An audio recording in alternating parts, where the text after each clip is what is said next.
نحمدہ ونصلی علی رسول الکریم۔ قال الامام حجۃ الاسلام شاہ ولی اللہ دہلوی و ازاں جملہ آست کہ چندین دفعہ ازا کفار را از حضرت صلی اللہ علیہ وسلم باز داشت بطوریہ و کنایہ۔ حضرت ابوبکر صدیق رضی اللہ تعالیٰ عنہ کے مناقب اور معاصر کا سلسلہ شاہ صاحب بیان کر رہے ہیں۔ 10 امور کل ہم نے مطالعہ کیے تھے۔ 11ویں بات یہ بیان فرمائی کہ کئی دفعہ کفار مکہ نے رسول اللہ صلی اللہ علیہ وسلم کو اذیت اور تکلیف دینا چاہیے، تو حضرت ابوبکر صدیق نے توریہ کرتے ہوئے یا کنایتاً ایسا جملہ ارشاد فرمایا کہ جس سے کافروں کی اذیت اور تکلیف سے رسول اللہ صلی اللہ علیہ وسلم محفوظ رہے، یعنی ایسا مبہم جملہ کہ جس کے ذریعے سے کیا ہے حقیقت انہیں معلوم نہ ہو۔ یہ دراصل ہجرت والا واقعہ ہے کہ جب رسول اللہ صلی اللہ علیہ وسلم اور حضرت ابوبکر صدیق رضی اللہ تعالیٰ عنہ سفر کر رہے تھے مکہ سے مدینہ منورہ کی ہجرت کا، تو ظالم کافر تلاش میں تھے آپ صلی اللہ علیہ وسلم کی۔ تو آپ صلی اللہ علیہ وسلم حضرت ابوبکر صدیق کے ساتھ تھے، تو راستے میں ایک کافر ملا اور اس نے پوچھا کہ یہ تمہارے ساتھ کون ہے؟ ابوبکر صدیق سے۔ اس کو نہیں معلوم تھا کہ رسول اللہ صلی اللہ علیہ وسلم کون ہے۔ حضرت صدیق اکبر نے ایک مبہم جملہ بولا کہ ہادن یہدینی السبیل، بخاری کی روایت ہے کہ یہ میرے ہادی اور رہنما ہیں جو مجھے راستہ دکھاتے ہیں۔ عربوں کے ہاں راستہ دکھانے کے حوالے سے جو لوگ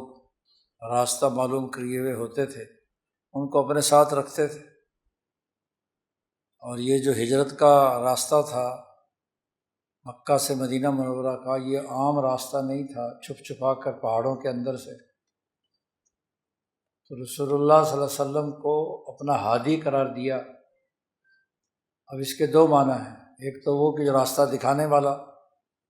اور ایک یہ کہ دین کی ہدایت اور راستہ دکھانے والے مجھے۔ تو وہ تو نہیں سمجھ سکا اور نہ ہی جا کر اطلاع دے سکا کافروں کو کہ حضور صلی اللہ علیہ وسلم فلانی جگہ پر۔ ایسے ہی مکہ مکرمہ میں جب سورۃ لہب نازل ہوئی اور ابو لہب کی بیوی کی مذمت اس میں کی گئی، تو اس موقع پر وہ ابو لہب کی بیوی حضرت ابوبکر صدیق کے پاس آئی اور کہنے لگی کہ تمہارے ساتھی نے میری ہجو کی ہے، میری برائی کی ہے۔ عربوں کے ہاں برائی شاعری زبان میں ہوتی تھی، تو شعر و شاعری کے ذریعے سے کسی کی برائی کی جاتی تھی، اور شعر جیسے ہی زبان سے نکلتا تھا ہر جگہ پھیل جاتا تھا۔ تو وہ اس تناظر میں بات کر رہی ہے کہ سورۃ لہب جو ہے وہ گویا کہ شعر و شاعری ہے یہ قرآن، اور اس شاعری میں میری مذمت کی گئی ہے، حمالۃ الحطب جو قرآن نے جملہ فرمایا تھا۔ حضرت ابوبکر صدیق نے ایک مبہم جملہ بولا کہ ما یقول الشعر، کہ ہجو تو شعر سے ہوتی ہے، اور حضور صلی اللہ علیہ وسلم شعر نہیں کہتے، اور یہ شعر نہیں ہے۔ یعنی اس ہجو کا انکار بھی نہیں کیا، اور یہ بات بھی واضح کر دی کہ حضور صلی اللہ علیہ وسلم کا کام شعر گوئی نہیں ہے، تو تمہاری ہجو کیسے ہو گئی؟ وہ لاجواب ہو گئی۔ تو یہاں شاہ صاحب کہتے ہیں کہ دیکھو حضور صلی اللہ علیہ وسلم کو تکلیفوں سے بچانے کے لیے ایک ایسا توریہ یا اشارے کہ جس کے ذریعے سے آپ کو اذیت اور تکلیف نہ ہو، یہ ابوبکر صدیق نے کیا، تو یہ آپ کے مناقب اور معاصر میں سے۔ اسی وجہ سے 12ویں بات یہ بیان فرمائی کہ جب بھی قریش نبی اکرم صلی اللہ علیہ وسلم کے لیے انہوں نے جمع ہو کر آپ کی بائیکاٹ کرنے کا یا آپ کو مصیبت اور ایذا پہنچانے کا فیصلہ کیا، تو ایک جگہ جمع ہو کر انہوں نے تمام نے اتفاق کر لیا کہ رسول اللہ صلی اللہ علیہ وسلم کے لیے اب مکہ میں رہنا مشکل بنا دیا جائے۔ اس موقع پر ابو طالب نے ایک شعر کہا ہے، تو وہ شاہ صاحب نے یہاں نقل کیا ہے کہ اس مشکل وقت میں حضور صلی اللہ علیہ وسلم کے ساتھ اگر کوئی کھڑا تھا تو وہ ابو بکر تھے۔ جب سارے قبائل اور سارے سردار متفق ہو کر اس بات پر خوشی منا رہے تھے، اور ایک مکہ کے آدمی تھے سہل بن بیضا، یہ آدمی وہ تھے کہ جو خفیہ طور پر مسلمان ہو چکے تھے، لیکن مکہ کے اہم سرداروں میں سے تھے، تو انہوں نے اپنے اسلام کا اظہار اس وقت تک نہیں کیا تھا۔ تو یہ سارے مشرکین جب سب متفق ہو گئے تو سہل کے پاس گئے، اور وہاں جا کر وہ جو دستاویز انہوں نے تیار کی تھی کہ تمام قبائل بائیکاٹ کریں گے رسول اللہ صلی اللہ علیہ وسلم کا، تو وہ خوب گا کر خوشی کے ساتھ ان کے سامنے انہوں نے وہ تحریر اور دستاویز سہل کو سنائی۔ تو انہوں نے خفیہ پیغام کے ذریعے سے ابو بکر اور رسول اللہ صلی اللہ علیہ وسلم کو اطلاع دے دی کہ یہ سارے لوگ آپ کو ایذا دینے کے لیے اکٹھے ہو چکے ہیں، اور انہوں نے ایسی دستاویز بنائی ہے۔ تو اس کی طرف ابو طالب یہ حضور صلی اللہ علیہ وسلم کی تعریف میں اور ابو بکر کی تعریف میں ابو طالب نے یہ شعر کہا ہے، شاہ صاحب نے وہ نقل کیا، وَهُمْ رَجَّعُوا سَهْلِ بْنَ بَيْضَاءَ رَاضِيًا فَسُرَّ ابو بکر بِهَا وَمُحَمَّد، کہ ان سارے قریشیوں نے اکٹھے ہو کر بڑی ترجیح کے ساتھ گا کر سہل بن بیضاء کے سامنے اس کو خوش کرنے کے لیے، بتانے کے لیے بڑی خوشی یہ بات بیان کی۔ تو انہوں نے خفیہ طور پر ابو بکر کو اس کی اطلاع کر دی اور محمد صلی اللہ علیہ وسلم کو اطلاع کر دی کہ اس طرح یہ سارے آپ کے مخالف جمع ہو رہے ہیں۔ سیرت ابن اسحاق میں ایسے ہی ہے۔ اسی طرح ایک اور بات صدیق اکبر کی یہ ہے کہ صدیق اکبر پہلے وہ آدمی ہیں کہ جنہوں نے اسلام کو پھیلانے کے لیے اپنے گھر میں مسجد بنائی تھی۔ اول کسے اس کے مسجد بنا کر و اعلام اسلام نمود، اس پر قریشی کفار نے آپ کو بڑی ایذا اور تکلیف دی، یہاں تک کہ مجبور ہو کر آپ کو ہجرت کرنی پڑی، اور وہ ابن دغنہ جس نے آپ کی سفارش کر کے آپ کو پناہ دی تھی، تو اس پر حضرت ابو بکر صدیق رضی اللہ تعالیٰ عنہ نے کہا کہ تم اپنی پناہ اپنے پاس رکھو، میں اب اللہ کی پناہ میں آیا۔ تو مسجد بنانے کا، جب حضرت ابو بکر صدیق مسجد حرام میں نماز پڑھتے تھے اور وہ تلاوت قرآن حکیم کر رہے ہوتے تھے، تو قریش کی عورتیں بچے چاروں طرف جمع ہو کر قرآن پاک سنتے تھے، تو ان کو خطرہ لاحق ہوا کہ کہیں یہ قرآن پاک، چونکہ سارے عرب لوگ تھے، قریشی کی زبان میں قرآن نازل ہوا تھا، تو اس کے پیغام کو یہ عورتیں اور بچے قبول کر لیں گے تو یہ بچے عورتیں ہماری جو ہے نا ہمارے ہاتھ سے نکل جائیں گے۔ تو انہوں نے حضرت ابو بکر صدیق کو بہت تنگ کیا، اسی بنیاد پر آپ ہجرت کے ارادے سے نکلے تھے۔ جب ابن دغنہ نے پناہ دی اور اس میں یہ شرط لگائی گئی کہ ابو بکر مسجد حرام میں قرآن نہیں پڑھیں گے، انہوں نے عبادت کرنی ہے تو اپنے گھر میں کیا کریں، گھر میں کرنے پر ہمیں کوئی اعتراض نہیں ہے۔ تو ابو بکر صدیق اپنے گھر میں کچھ دن عبادت کرتے رہے، پھر حضرت ابو بکر صدیق نے فیصلہ فرمایا کہ جو اپنے گھر کا باہر صحن ہے، جو سڑک کے کنارے، وہاں ایک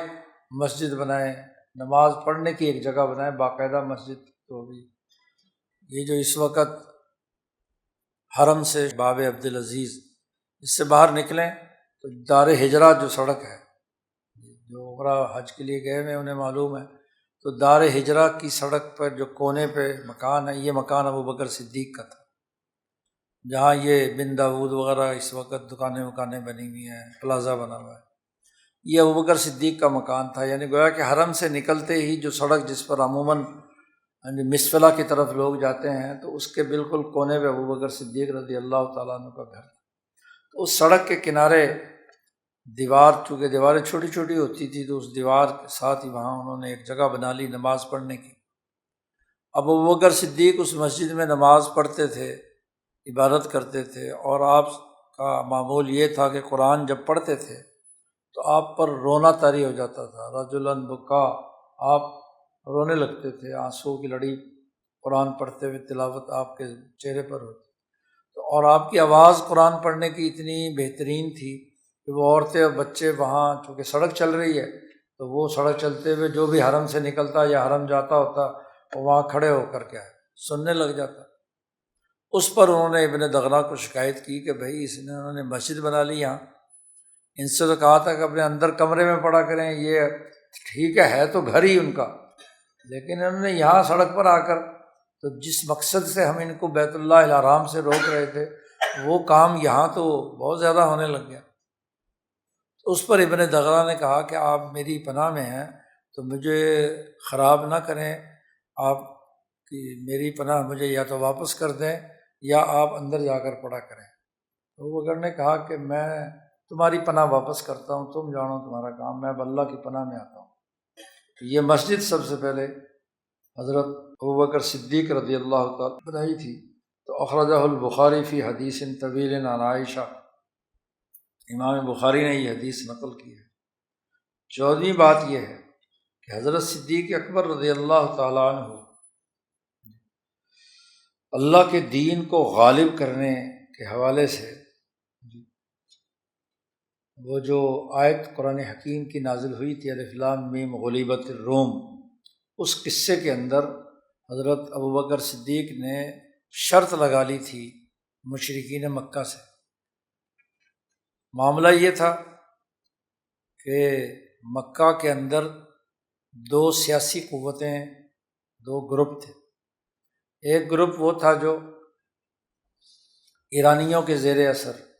دنیا میں جو بڑی طاقتیں ہوتی ہیں ان کی چھوٹے علاقوں میں اپنی پراکسیز ہوتی ہیں، تو مکہ میں یہ دو پراکسیز تھی، ایک قیصر روم کی،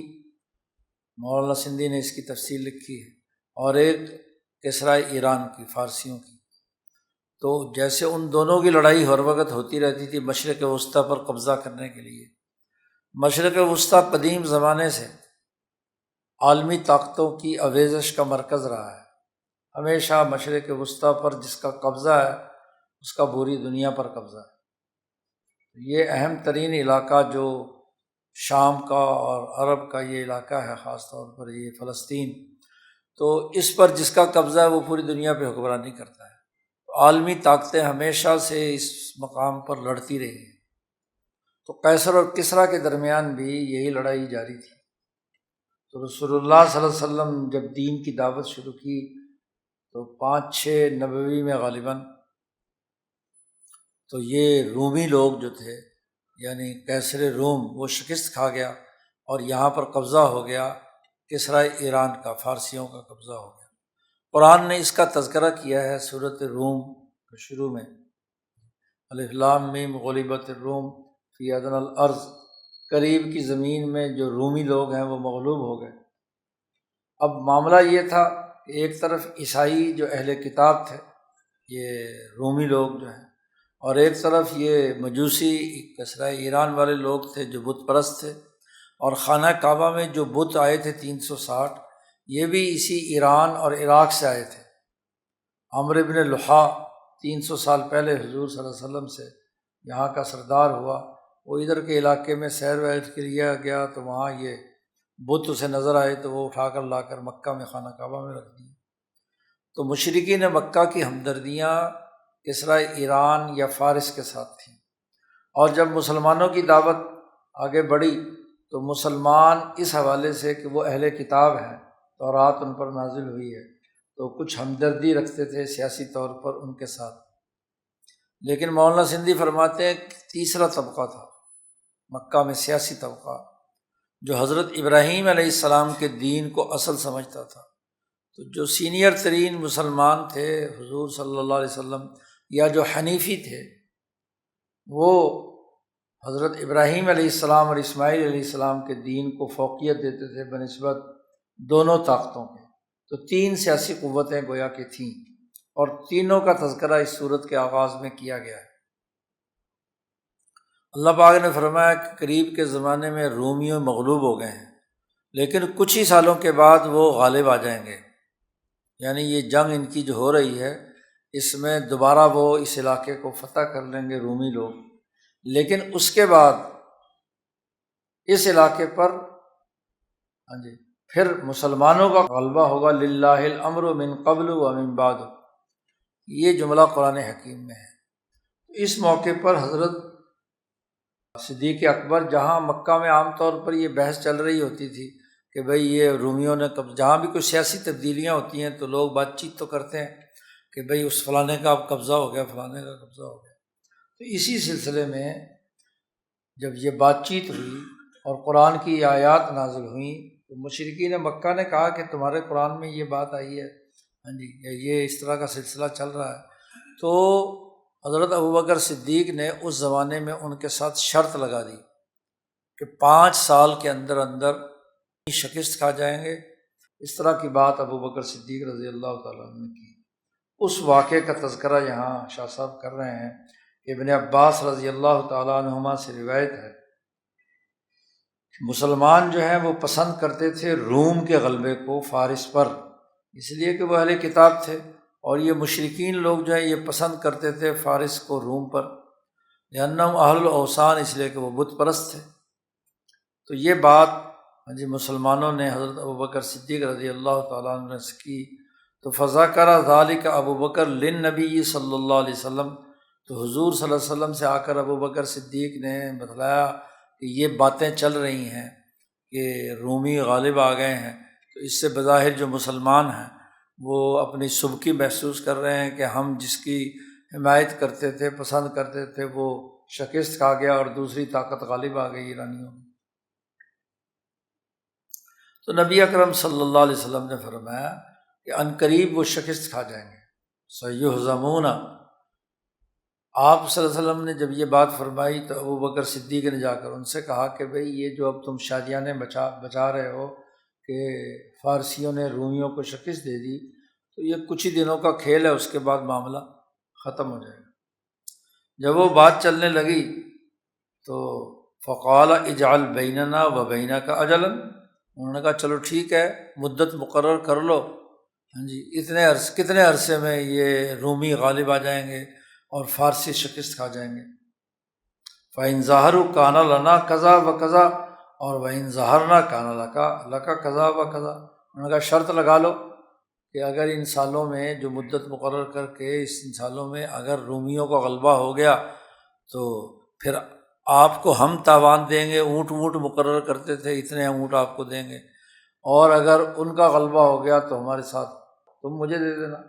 اس وقت تک ابھی یہ جوئے کی ممانعت کی بات نہیں تھی، یہ تو مدینہ منورہ میں آیات نازل ہوئی، بہرحال یہ شرط لگ گئی۔ فجعل بینہم اجلا 5 سنین، 5 سال کی مدت مقرر ہوئی بحث مباحثے میں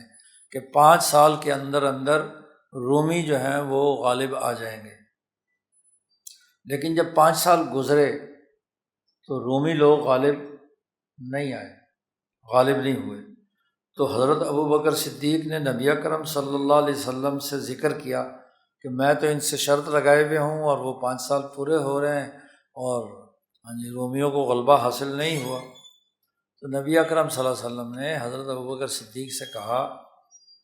کہ اللہ جعلتہ دون العشرہ، تمہیں 10 سال سے کم کی بات کرنا چاہیے تھی، یہ 5 سال کی تم نے مدت مقرر کی، یہ درست نہیں کیا، کیونکہ بضع سنین قرآن نے استعمال کیا ہے، اور بضع سنین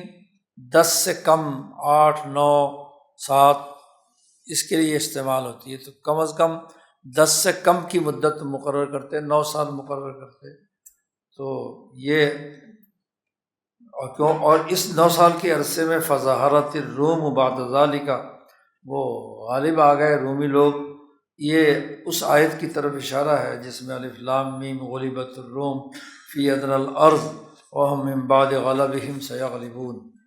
اس آیت کی تشریح میں تو رومیوں کا غلبہ ہوا،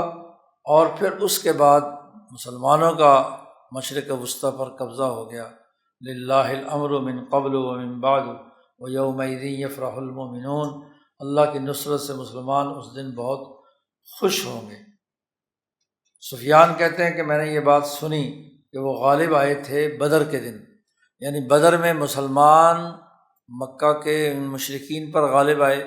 اور اسی زمانے میں رومی جو ہیں وہ فارسیوں پر غالب آئے۔ تو یہ اس کی تفسیر کے اندر کافی تفصیلی اس پر بحث ہے، درس نشر بھی ہوئے ہیں، وہاں اس کی تفصیل دیکھی جا سکتی ہے۔ تو یہاں بیان کر رہے ہیں کہ حضور صلی اللہ علیہ وسلم کی اس پیشن گوئی کی بنیاد پر حضرت ابوبکر صدیق نے مشرکین مکہ سے شرط لگائی تھی اس معاملے میں، یہ بھی وہ آپ کے مناقب میں سے ہے۔ اسی طریقے سے 15 نمبر وہ یہ کہ نبی اکرم صلی اللہ علیہ وسلم جب مکہ مکرمہ میں تشریف فرما تھے تو صبح شام، صبح کے وقت بھی اور شام کے وقت بھی ہر روز حضرت ابوبکر صدیق کے گھر آتے جاتے تھے، یعنی کوئی دن ایسا نہیں گزرتا تھا کہ ان دونوں حضرات کی ملاقات نہ ہوتی ہو، اور عام طور پر خود نبی اکرم صلی اللہ علیہ وسلم ابوبکر صدیق کے گھر جاتے تھے۔ عائشہ فرماتی ہیں کہ مجھے اپنے والدین کے بارے میں کبھی یہ بات بھولی نہیں ہے، مگر یہ کہ وہ دونوں میرے والدین یعنی ابوبکر اور میری والدہ یہ دونوں کے دونوں مسلمان تھے، اور کوئی دن ایسا نہیں گزرا ہم پر مگر یہ کہ رسول اللہ صلی اللہ علیہ وسلم ہمارے گھر دن کے دونوں اطراف صبح شام آیا کرتے تھے، یعنی اتنی گہری دوستی تھی، قبل از اسلام بھی تھی اور اسلام کے بعد بھی معاملہ یہی تھا کہ دونوں کے درمیان بہت گہرا تعلق تھا، اور نبی اکرم صلی اللہ علیہ وسلم خود تشریف لاتے تھے ابوبکر صدیق رضی اللہ تعالیٰ عنہ کے گھر میں۔ امام بخاری نے یہ قصہ بیان کیا ہے ہجرت کے ضمن میں۔ 16ویں بات یہ ہے کہ رسول اللہ صلی اللہ علیہ وسلم کی جب اہلیہ محترمہ حضرت خدیجہ رضی اللہ تعالیٰ عنہ، کل گزری تھی یہ بات کہ صدیق اکبر رضی اللہ تعالیٰ عنہ ہی ہیں جنہوں نے حضرت خدیجہ کا نکاح رسول اللہ صلی اللہ علیہ وسلم سے کرایا تھا، یعنی آپ کی شادی کے تمام معاملات میں ابوبکر صدیق شریک رہے ہیں۔ خدیجہ سے جو شادی ہوئی اس میں بھی شریک رہے ہیں، آپ کے مشورے سے ہی حضرت خدیجہ تیار ہوئی تھی رسول اللہ صلی اللہ علیہ وسلم سے شادی کرنے میں۔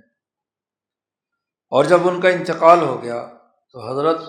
صدیق اکبر نے حضرت عائشہ رضی اللہ تعالیٰ عنہ کے بارے میں حضور کو پیشکش کی کہ آپ میری بیٹی عائشہ سے شادی کر لیں، اور اس باب میں بڑے ادب کے ساتھ ایسی بات فرمائی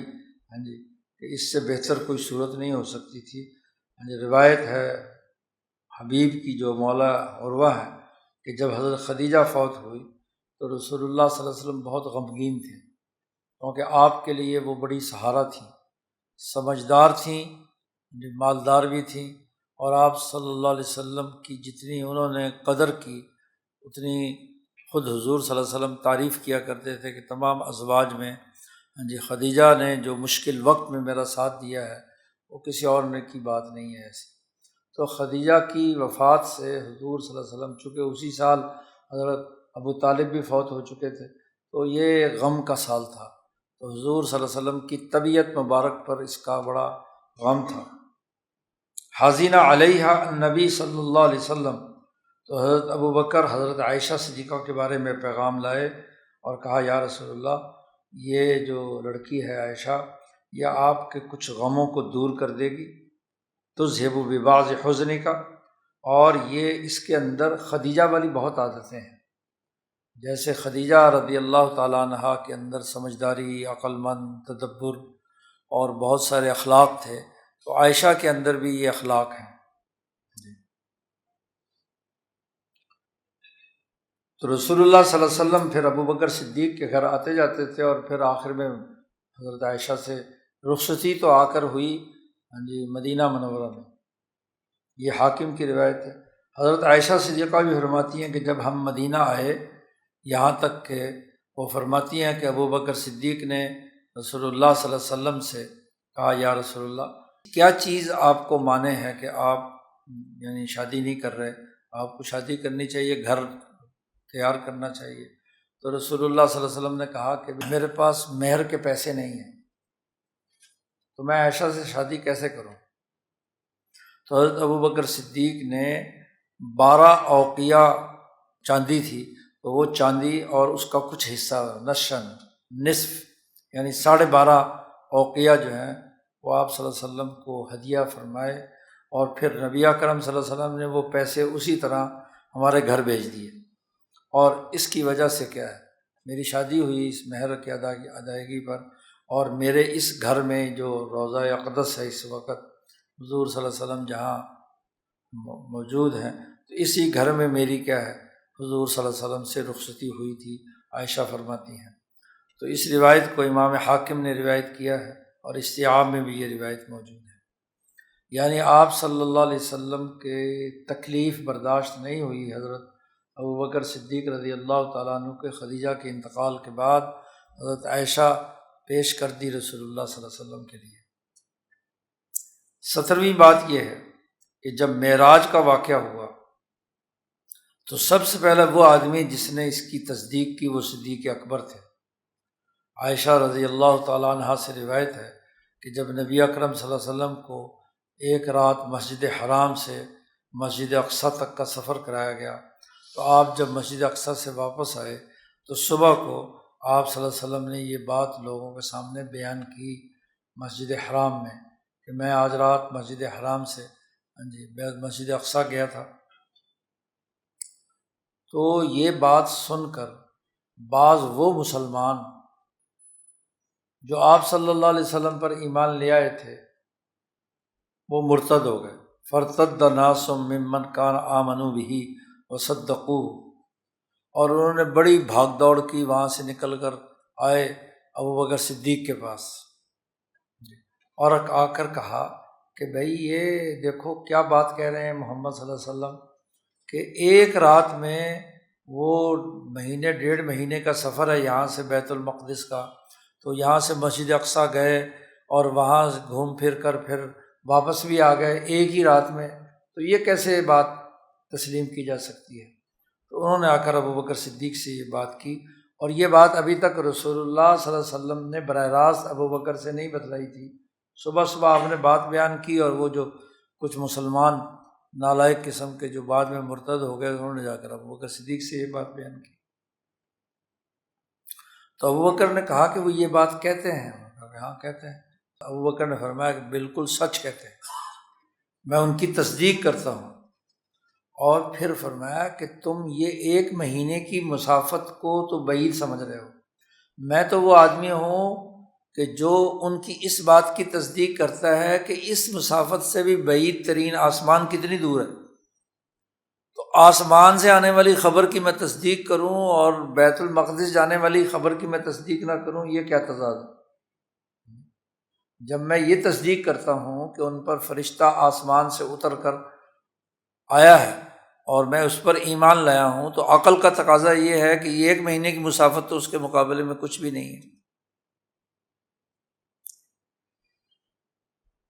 فلذالک، اسی لیے ابوبکر کو صدیق کہا گیا کہ انہوں نے آپ صلی اللہ علیہ وسلم کی زبان سے سنے بغیر آپ کی اس معراج کے واقعے کی تصدیق کی تھی۔ یہ امام حاکم نے اور استیعاب میں ابو عمر نے روایت کی ہے۔ 18ویں بات یہ ہے کہ رسول اللہ صلی اللہ علیہ وسلم جب حج کے موسم میں ادھر عربوں کی طرف جاتے تھے، ہر جگہ لوگوں کو عرب قبائل کے سامنے دین اسلام کے حوالے سے گفتگو کرتے تھے، تو جہاں جہاں بھی چونکہ عرب کے حج کے موقع پر مکہ آتے تھے تو مینا میں 3 دن کا قیام تو قدیم زمانے سے ہی حج کے مراسم میں سے تھا، تو اس موقع پر نبی اکرم صلی اللہ علیہ وسلم کے ساتھ حضرت صدیق اکبر رفیق کے طور پر ہوتے تھے، اور ہر جگہ پر آپ صلی اللہ علیہ وسلم کے ساتھ رہتے تھے، اور سوال و جواب جو ہوتا تھا قبائل سے ان میں بھی شریک رہتے تھے۔ یعنی مشکل دور کے اندر بھی دین کی دعوت کے زمانے میں ابوبکر صدیق رسول اللہ صلی اللہ علیہ وسلم کے ساتھ رہے، اور اس کے بہت سے قصے ریاض النظرہ میں کتاب ہے اس میں بیان کیے گئے ہیں۔ خود حضرت علی المرتضیٰ کی روایت سے حضرت علی روایت کرتے ہیں کہ اس طرح کے اس ماحول میں ابوبکر صدیق کس طریقے سے سوال و جواب کر کے لوگوں کو مطمئن کرتے تھے، تو دین کے غلبے کے لیے اور آپ صلی اللہ علیہ وسلم کی وقت دو لوگوں کے دماغوں میں پیدا کرنے کے لیے ابو بکر ساتھ رہتے۔ 19ویں بات یہ ہے کہ رسول اللہ صلی اللہ علیہ وسلم نے جب ہجرت فرمائی مدینہ کی طرف تو صدیق اکبر آپ صلی اللہ علیہ وسلم کے ساتھی اور رفیق تھے، اور یہ خدمت آپ صلی اللہ علیہ وسلم کی انہوں نے سر انجام دی تھی، کیونکہ ہجرت سے پہلے بھی آپ صلی اللہ علیہ وسلم نے ابو بکر صدیق نے ارادہ کیا تھا ہجرت کا، تو رسول اللہ صلی اللہ علیہ وسلم نے فرمایا تو ٹھہر، جو ہو سکتا ہے مجھے بھی اجازت مل جائے۔ تو ہجرت کے سفر کے لیے اونٹنیاں تیار کر کے رکھی ہوئی تھیں ابو بکر صدیق نے، ایک حضور صلی اللہ علیہ وسلم کے لیے، اپنے کے لیے۔ اور جب ہجرت کی اجازت رسول اللہ صلی اللہ علیہ وسلم کو ہوئی اور آپ نے آ کر ابو بکر کے گھر میں ابو بکر سے کہا کہ بھئی مجھے بھی اجازت مل گئی ہے،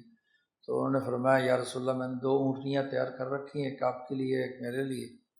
تو حضور نے فرمایا کہ میں بغیر پیسوں کے اونٹنی دوسری جو ہے نا اس پہ سفر نہیں کروں گا، اس کے پیسے لو۔ اور خیر پورا سفر میں خدمت کی نبی اکرم صلی اللہ علیہ وسلم کی یہ بات شاہ صاحب نے نقل کی ہے کہ قرآن نے یہ تعریف کی ہے ثانی اثنین اذ ہما فی الغار۔ اسی وجہ سے خود حضور صلی اللہ علیہ وسلم نے بھی ابو بکر صدیق کی تعریف کی کہ یہ ابو بکر ہی ہے جو مجھے یہاں دارالہجرہ میں اٹھا کر لے آئے، اور اس کی وجہ سے مسلمانوں میں بھی یہ بڑی تعریف ابو بکر صدیق کی ہوئی، اور یہ قصہ بھی تفصیلی طور پر امام بخاری نے نقل کیا ہے۔ 20ویں بات یہ ہے کہ جب غزوہ بدر ہوئی اول فتح اسلام بود، اور وہ اسلام کی سب سے پہلی فتح تھی، تو وہ فضیلت او برجمی مشاہد فائق است، بدر کی فضیلت تمام جنگوں میں سب سے زیادہ فوقیت رکھتی ہے، کیونکہ یہی وہ جنگ تھی جس نے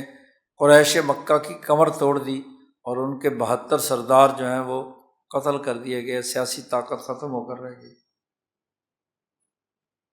کہتے ہیں کہ اس مشہد میں بھی حضرت صدیق اکبر کے بہت سے مناقب اور معاصر ظاہر ہوئے، اور بہت سے فضائل معلوم ہوئے۔ چند ایک شاہ صاحب یہاں بیان کرتے ہیں۔ ایک تو یہ کہ یکے آنکھ ثانی حضرت صلی اللہ علیہ وسلم بود در عریش، آپ صلی اللہ علیہ وسلم نے جو لشکر تیار کیا تھا اس کی صف بندی کی تھی، 3 صفیں ایک ترتیب کے ساتھ ایک پہاڑی پر آپ نے، اور پھر سب سے اوپر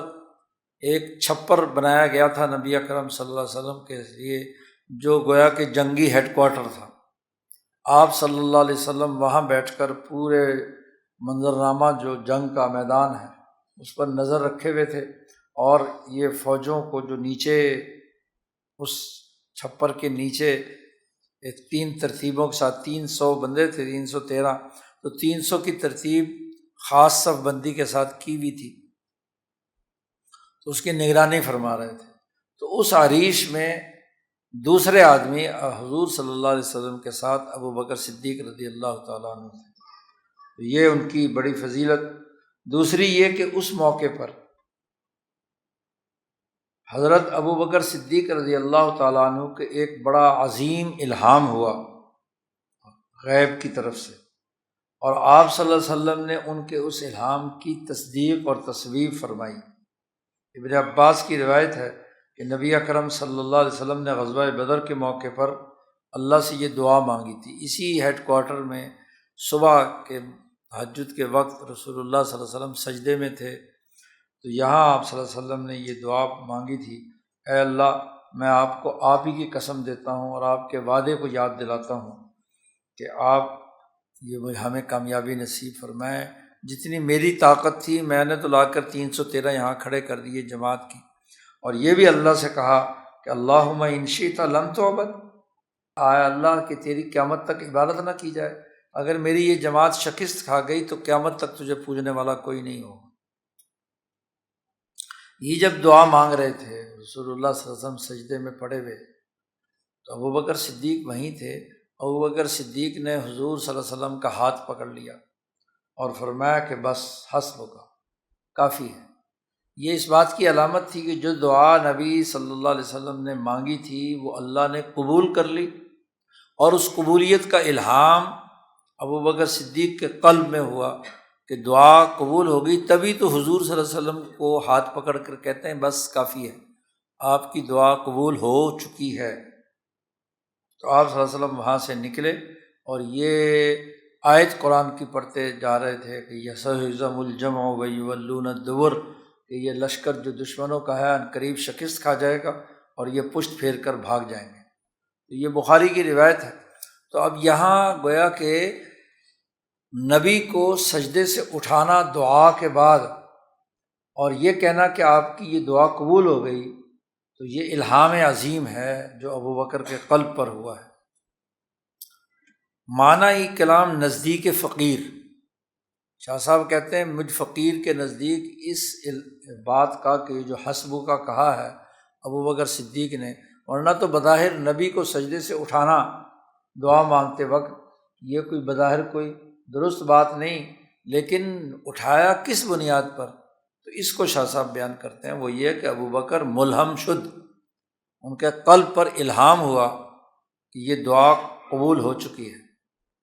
اور وہیں صورت از جملہ واقعہ اس کے الہام صحابہ سبقت نمود دراں بر وحی، بہت سارے واقعات میں یہ بات ہے کہ صحابہ کرام رضوان اللہ علیہ اجمعین پر الہام ہوا وحی کے آنے سے پہلے وحی کے پیغام کا، جیسے ابو بکر عمر فاروق کا واقعہ ہے، واقعات ہیں، ایسے ہی ابو بکر صدیق کا بھی۔ آنگا وحی بحسب الہام ایشا فرود آمد،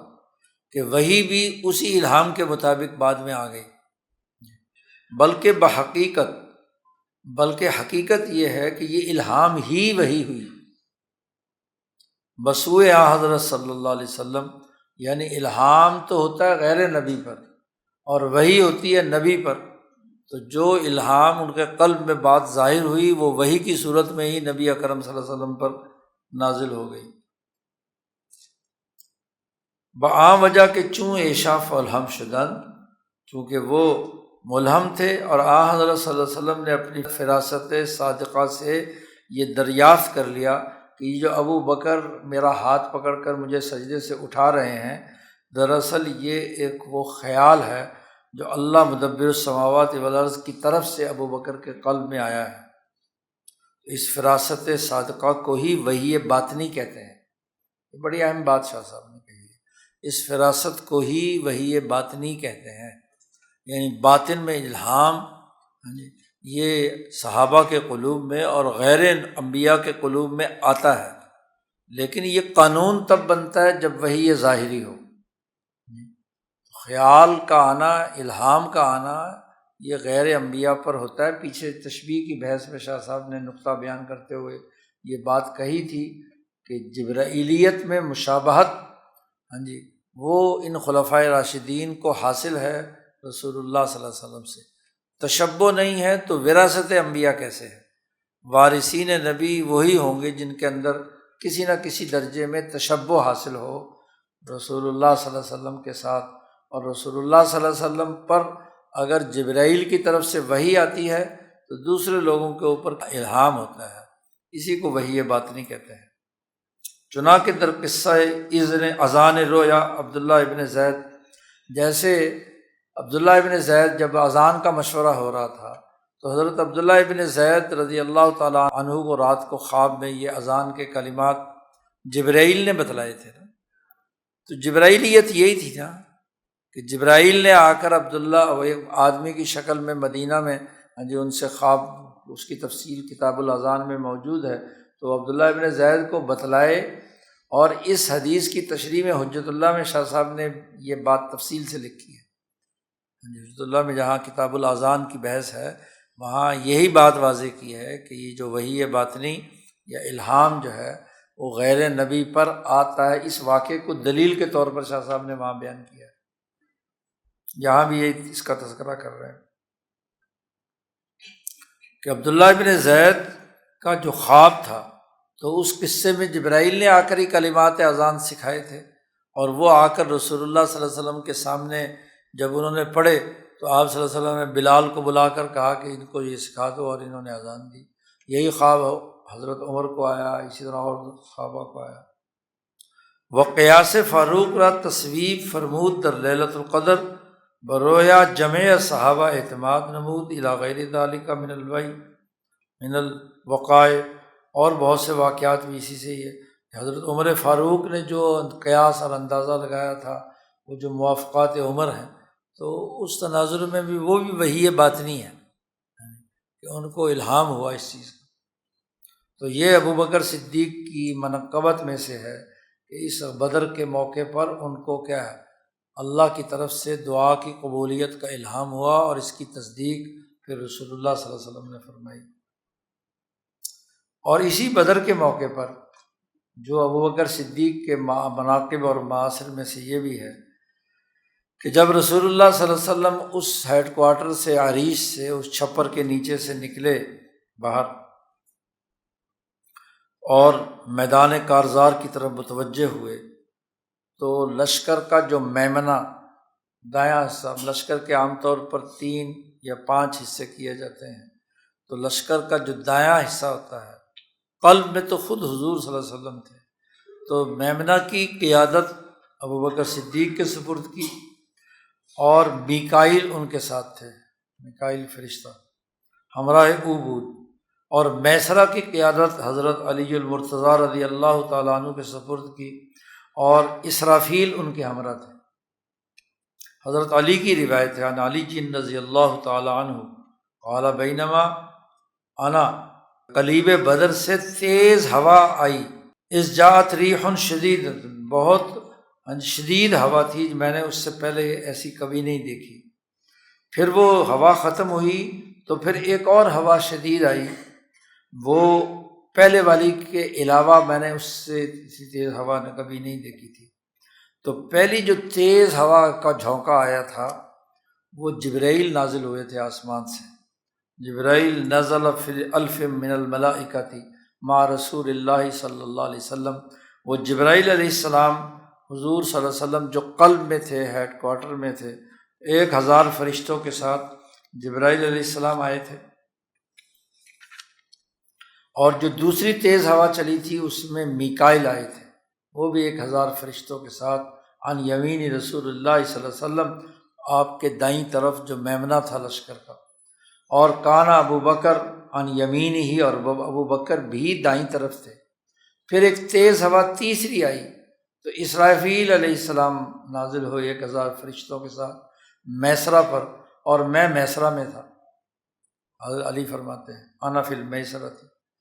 فلما حزم اللہ، قرآن نے کہا نا 3,000 من الملائکہ، قرآن نے 3000 فرشتوں کا ذکر کیا ہے، تو یہ 3 اس طرح کے جبرائیل حضور صلی اللہ علیہ وسلم کے ساتھ، اسرافیل اور میکائیل دائیں بائیں، حضرت علی کے ساتھ، حضرت ابو بکر صدیق کے ساتھ۔ اللہ نے جب دشمنوں کو شکست دے دی تو حملنی رسول اللہ صلی اللہ علیہ وسلم علی فرسہ، تو حضور صلی اللہ علیہ وسلم نے مجھے اپنے پیچھے گھوڑے پر بٹھایا، اور وہ لے کر دوڑ پڑا، اتنا تیزی سے دوڑا کہ فوقعت علی عقبی، وہ جب ایک دم اچھل کر آگے کی طرف گیا تو میں پیچھے بیٹھا ہوا تھا، میں پیچھے گر پڑا۔ فجرت فوقعت علی عقبی، تو میں نے اللہ سے دعا مانگی کہ اللہ تعالیٰ مجھے یہاں محفوظ رکھ اور مجھے سنبھال لے، اللہ سے دعا مانگی۔ فلما استویت علیہا ظننت بیدی ہذہ فی القوم حتی اختضب ھذا منی دما، تو میں نے دیکھا میرا ہاتھ اس طریقے سے کیا ہے سامنے آیا کہ جیسے تلوار کے استعمال کے نتیجے میں خون جو ہے وہ ان کے ہاتھ پر لگا ہوا تھا،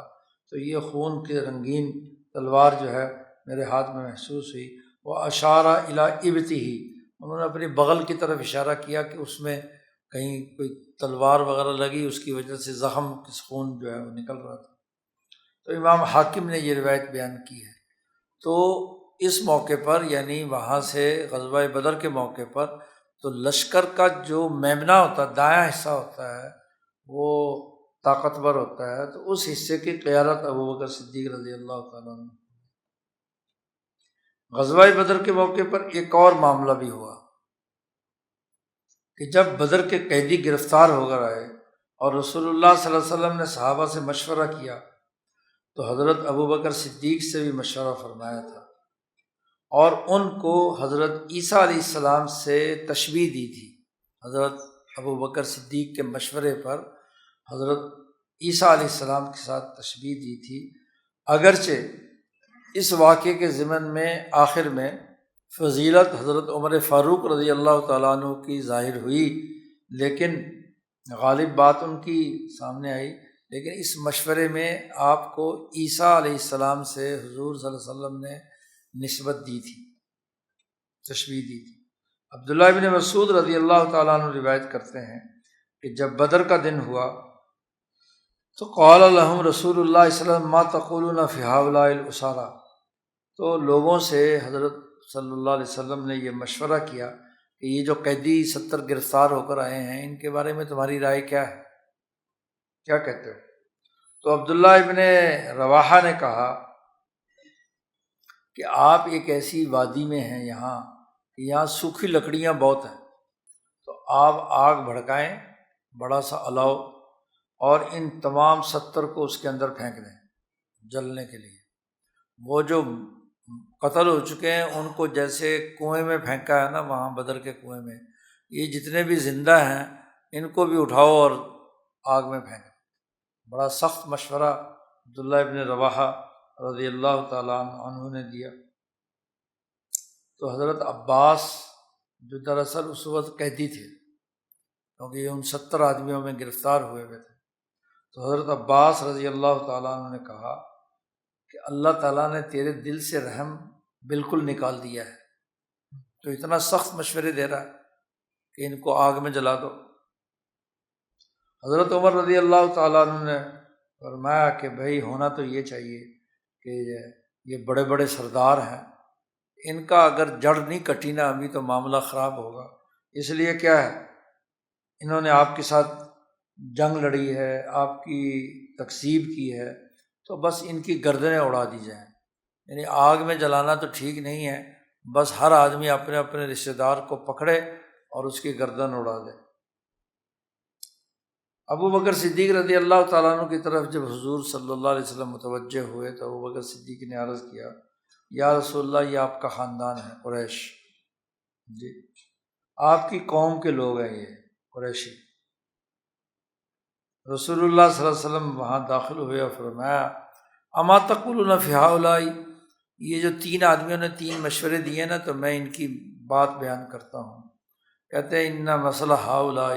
ان کی مثال تو ایسے ہی ہے کمثل اخوۃ لہم کانوا من قبلہم، ان سے پہلے جو انبیاء گزرے ہیں ان کے ساتھ ان 3 آدمیوں کے مشورے کی رائے کی جو مناسبت ہے وہ ملی ہے۔ حضرت نوح علیہ السلام نے تو اللہ سے کہا تھا کہ رب لا تذر علی الارض من الکافرین دیارا، اے اللہ ان میں سے کسی کو زندہ مت چھوڑ اور ان سب کو غرق کر دے۔ نوح علیہ السلام نے 950 سال تبلیغ کی تھی، تو یہ عبداللہ ابن رواحہ جو بات بیان کر رہے ہیں یہ گویا کہ حضرت نوح علیہ السلام نے جو اللہ سے دعا مانگی تھی، یہ دراصل یہ مشورہ اس تناظر میں ہوا ہے۔ اور پھر حضرت موسیٰ علیہ السلام نے جو دعا کہی تھی کہ ربنا اطمس علی اموالہم واشدد علی قلوبہم، تو یہ بھی اسی تناظر میں تھی۔ یہ موسوی مزاج ہے، جن صحابہ کے اندر موسوی مزاج ہے یا نوحی مزاج ہے، وہ یہ ہے کہ ان کی سب کو کیا ہے ختم کر دیا جائے۔ ابراہیم علیہ السلام نے یہ دعا مانگی تھی کہ فمن تبعنی فإنہ منی ومن عصانی فإنک غفور رحیم، جنہوں نے میری اتباع کر لی تو وہ تو میرے ساتھ ہیں، اور جنہوں نے میری نافرمانی کی ہے تو اللہ میاں انہیں معاف کر دے، غفور الرحیم۔ ابراہیم کی دعا بھی نرم تھی اپنی قوم کے لیے، اور عیسیٰ علیہ السلام کی دعا یہ تھی کہ ان تعذبہم فإنہم عبادک، اے اللہ یہ میرے بعد انہوں نے گمراہی کی ہے، مجھے خدا ماننے کی کوشش کی ہے، تو غلطیاں ان سے ہوئی ہیں، تو اگر تو ان کو عذاب دینا چاہے تو دے دے، اور اگر تو ان کو معاف کر دے تو بڑا طاقتور اور حکمت والا ہے۔ تو انہوں نے بھی نرمی کی بات کی تھی۔ تو حضور صلی اللہ علیہ وسلم نے فرمایا انتم قوم بکم عیلۃ، تم ایک ایسی قوم ہو جو ان تمام کے لیے یعنی افلاس کی حالت میں ہو، بھوک کی حالت میں ہو، اسارا کو کہا تھا، اور پھر اس کے بعد بنیاد پر آپ نے فرمایا کہ کوئی یہاں سے جا نہیں سکتا مگر یہ کہ فدیہ دے اور اپنے پیسے دے کر کیا ہے یہاں سے جا سکتا ہے، تو ورنہ تو اس کی گردن اڑا دی جائے گی۔ دو ہی شکلیں ہیں، یا پیسے دے کر فدیہ دے کر چلا جائے، ورنہ تو گردن اڑا دی جائے گی۔ تو یہ اسارۂ بدر کے بارے میں فیصلہ کیا، تو اس موقع پر حضرت ابوبکر صدیق کے مشورے پر ہی عمل ہوا اور فدیہ لے کر ان کو چھوڑ دیا گیا۔ تو یہ بھی ابوبکر صدیق کے مناقب میں سے ہے۔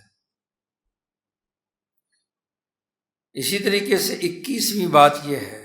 انہی میں سے کہ جب غزوہ احد ہوئی تو حضرت ابوبکر صدیق رضی اللہ تعالیٰ عنہ کو بھی اس مشہد میں بہت سے فضائل حاصل ہوئے۔ اس کے چند پہلو یہاں شاہ صاحب بیان کرتے ہیں۔ یکے کہ حضرت صدیق اکبر بنہایت سعید در کشف برائے حضرت صلی اللہ علیہ وسلم بجا آورد، جب وہ پیچھے سے خالد بن ولید نے حملہ کیا تھا اور صورتحال وہاں بدل گئی تھی، تو اس موقع پر اس پوری مصیبت کو دور کرنے میں ابوبکر صدیق رضی اللہ تعالیٰ نے انتہا درجہ کوشش کی تھی۔ ابن اسحاق کی روایت ہے کہ جب مسلمانوں نے فلما عرف المسلمون رسول اللہ صلی اللہ علیہ وسلم نہضوا بہ، اٹھا کر آپ کو لے گئے تھے، ونہض معہم نحو الشعب، وہ ایک گھاٹی میں اٹھا کر آپ صلی اللہ علیہ وسلم کو ادھر لے گئے تھے، تو ان کے ساتھ ابوبکر صدیق بھی تھے، عمر بن خطاب بھی تھے، علی بن ابی طالب، طلحہ بن عبید اللہ، زبیر بن عوام، حارث بن سما رضوان اللہ علیہ اجمعین، یہ ساری، اور ورہۃ من المسلمین، یہ اس پورے مشکل وقت میں جو قریب ترین آپ صلی اللہ علیہ وسلم کے صحابہ تھے، وہ ان میں ابوبکر بھی شامل ہیں۔ حضرت عائشہ روایت کرتی ہیں کہ ابوبکر صدیق نے فرمایا کہ لما جالا ناس عن رسول اللہ صلی اللہ علیہ وسلم یوم احد، جب احد کے دن پیچھے سے حملہ ہونے کے بعد مسلمان بکھر گئے تھے، تو میں پہلا آدمی تھا، کنت اول من فاء، واپس لوٹا، فبصرت به من بعد، میں نے دور سے دیکھا، فاذا انا برجل قد اعتنقني من خلفی یرید رسول اللہ صلی اللہ علیہ وسلم، میں حضور صلی اللہ علیہ وسلم کی طرف متوجہ ہوا تو میرے ساتھ پیچھے ایک اور آدمی بھی تھا، اور وہ حضرت ابو عبیدہ بن جراح رضی اللہ تعالیٰ عنہ۔ اب یہاں جالا کا لفظ استعمال کیا ہے کہ مسلمان لوگ جو ہیں حضور صلی اللہ علیہ وسلم سے دور ادھر ادھر بکھر گئے تھے، یعنی لشکر جو حضور صلی اللہ علیہ وسلم کا تھا غزوہ احد کے اس اچانک حملے کی وجہ سے وہ بکھر گیا تھا۔ تو شاہ صاحب یہاں لفظ جال یا جولان کی تشریح کر رہے ہیں کہ مراد اس جولان سے فرار نہیں ہے بلکہ بکھر جانا ہے، متفرق شدن از حضرت صلی اللہ علیہ وسلم بسبب در آمدن فوج کفار، در فوج حضرت صلی اللہ علیہ وسلم، کہ پیچھے سے چونکہ خالد بن ولید حملہ کر کے اس فوج کو تقسیم کر چکے تھے، تو اس کی وجہ سے لوگوں کا بکھر جانا۔ غزوہ احد کے موقع پر دوسری بات یہ ہوئی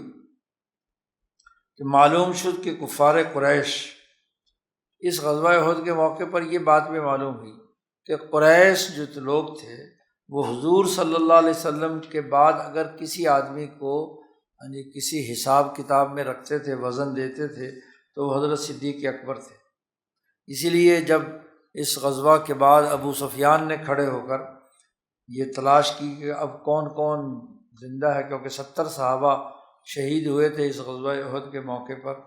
تو وہ معلوم کرنے کے لیے جب وہاں ابو سفیان آئے تو انہوں نے سب سے پہلے تو رسول اللہ صلی اللہ علیہ وسلم کا پوچھا کہ وہ زندہ ہیں، اور پھر ابو بکر صدیق کا پوچھا، پھر کیا ہے عمر فاروق کا پوچھا۔ تو یہ 3 آدمیوں کی سے خوف زدہ تھا ابو سفیان اس وقت کہ بھئی یہ حضور صلی اللہ علیہ وسلم کے بعد نمبر جو ہے قیادت کا وہ ابو بکر صدیق کا ہے، اور ان کے بعد عمر فاروق۔ حضرت برار رضی اللہ تعالیٰ عنہ کی حدیث ہے کہ اشرف ابو سفیان، وہ ابو سفیان کسی اونچی پہاڑی پر کھڑے ہوئے اور انہوں نے کہا افی القوم محمد، کیا محمد زندہ ہے قوم میں؟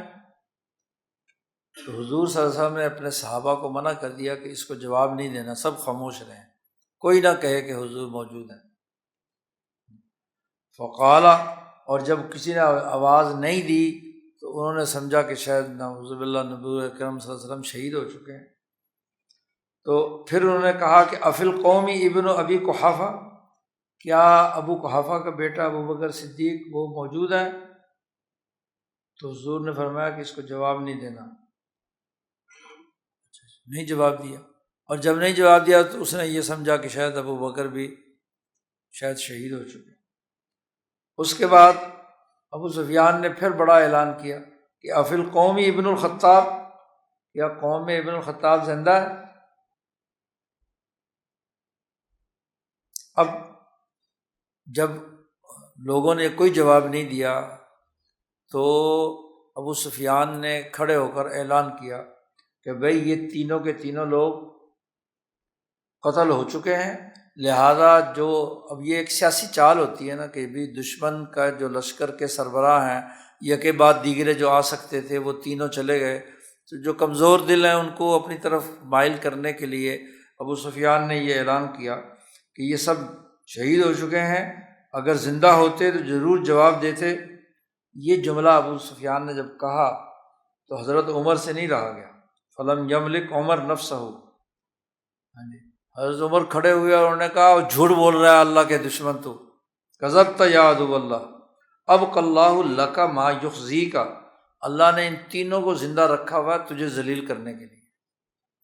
تو اس بات پر خوش نہ ہو کہ یہ تینوں شہید ہو گئے تب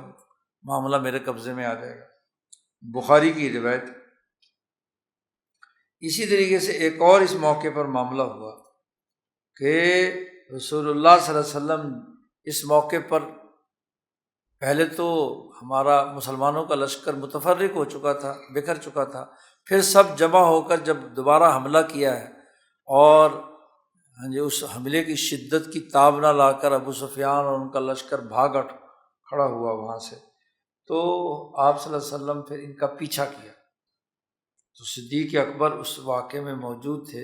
حضرت عائشہ صدیقہ اللہ تعالیٰ کے اس قول الذین استجابوا للہ والرسول کی تفسیر میں فرماتی ہیں قالت لعروۃ، یا ابن اختی، اے میرے بھانجے، عروہ بن زبیر یہ اسماء بنت ابی بکر کے بیٹے ہیں، حضرت عائشہ کے بھانجے ہیں، کہ تیرے دونوں والد زبیر اور ابو بکر آپ صلی اللہ علیہ وسلم کے ساتھ تھے دشمن کا پیچھا کرنے کے لیے،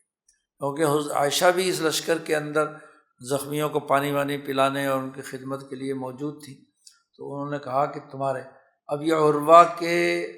والد ہیں زبیر، اور عروہ ان کی والدہ جو ہیں وہ اسماء ہیں، اور اسماء بیٹی ہیں حضرت ابوبکر صدیق کی، تو اسی تناظر میں کہا کہ تمہارے نانا اور تمہارے ابا جو ہیں وہ کیا ہے، دونوں کے دونوں اس کے اندر شریک تھے۔ جب نبی اکرم صلی اللہ علیہ وسلم کو غزوہ احد میں یہ تکلیف پہنچی، فانصرف عنہ المشرکون خاف ان یرجعوا، خیال تھا کہ شاید یہ لوٹ کر دوبارہ آئیں گے، تو آپ صلی اللہ علیہ وسلم نے فرمایا تھا کہ کون ان کا پیچھا کرے گا، تو ان میں 70 آدمیوں نے پیچھا کر کے ان کو دور بھگایا، جن میں حضرت ابوبکر بھی تھے اور زبیر بھی تھے۔ یہ بخاری کی روایت ہے۔ اسی طریقے سے ایک اہم ترین جو 22واں نمبر ہے وہ بیان کر رہے ہیں غزوہ خندق کے موقع پر، کہ جانب لشکر بدست حضرت صدیق دادن و محافظت آن جانب بعد مفوض گشت، کہ پورے ایک لشکر کی سربراہی حضرت ابوبکر صدیق کے پاس تھی، اور غزوہ خندق کے موقع پر انہوں نے دشمن کا مقابلہ کرنے کے لیے اس کو مرکز بنایا تھا۔ وہ محافظت آن جانب بعد مفوض گشت، اس علاقے کی اس طرف کی حفاظت ابوبکر صدیق کے ذمہ تھی، اور اب وہاں شاہ صاحب فرماتے ہیں کہ مسجد صدیق اکبر بنی ہوئی ہے، خندق کے پاس موجود ہے۔ وہ مسجد دراصل وہ موقع تھا جہاں صدیق اکبر ٹھہرے تھے غزوہ خندق میں۔ یہ جو مساجد بنی ہوئی ہیں 7 مساجد خندق کے پاس مدینہ میں جو لوگ گئے ہیں، تو وہاں ایک مسجد صدیق اکبر، یہ دراصل اس غزوہ خندق کے اس علاقے کی نگرانی کی ذمہ داری ابوبکر صدیق کے پاس تھی۔ 23ویں بات یہ ہے کہ غزوہ مریسی میں حضرت عائشہ رضی اللہ تعالیٰ عنہ پر جو منافقوں نے الزام لگایا تھا، اتہام لگایا تھا جس کو افک، واقعہ افک کہا جاتا ہے، تو نامناسب گفتگو کی تھی، برے حالات میں یہ منافق مبتلا ہوئے تھے، اور بعض مسلمان بھی اس کے اندر شریک ہو گئے تھے، بلکہ اس میں انہوں نے توقف اختیار کیا تھا اور غلط بات کی تھی۔ تو صدیق اکبر کو بھی اس واقعہ افک کے اندر بہت سے فضائل حاصل ہوئے تھے جی۔ تو ان میں سے چند پہلوؤں کو شاہ صاحب بیان کر رہے ہیں اس غزوہ مریسی کے معاملے میں۔ یا کہ ایک تو یہ کہ درا واقعہ ہوش ربا، حضرت عائشہ صدیقہ پر جو جھوٹا الزام لگایا گیا، جو ہوش اڑانے والا تھا، تو وہاں حضرت ابوبکر صدیق میں کمال حضور صلی اللہ علیہ وسلم کی فرما برداری اور آپ کی ہر بات کو تسلیم کرنی اور فداکاری ظہور میں آئی تھی۔ عائشہ صدیقہ سے روایت ہے اس قصہ افک میں کہ رسول اللہ صلی اللہ علیہ وسلم ان کے گھر تشریف، لمبی روایت ہے بخاری میں،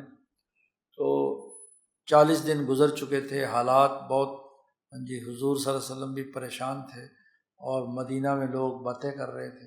حضرت عائشہ فرماتی ہے کہ جب مجھے پتہ چلا تو میں نے اجازت لے کر اپنے والدین کے گھر آ گئی، اور سارا دن پڑی بھی چارپائی پر روتی رہتی تھی کہ بھئی یہ کیا جھوٹا الزام مجھ پر لگایا گیا ہے۔ تو آپ صلی اللہ علیہ وسلم آخر وقت میں تشریف لائے حضرت عائشہ کے پاس، اور وہاں آ کر حضرت عائشہ کے پاس بیٹھ کر، ابو بکر بھی تھے، ان کی والدہ عائشہ کی والدہ بھی وہاں تھیں، تو رسول اللہ صلی اللہ علیہ وسلم نے پہلے خطبہ پڑھا اور پھر فرمایا اما بعد یا عائشہ، حضرت عائشہ کو مخاطب کر کے کہا کہ مجھے تمہارے بارے میں یہ اطلاعات ملی ہیں، جو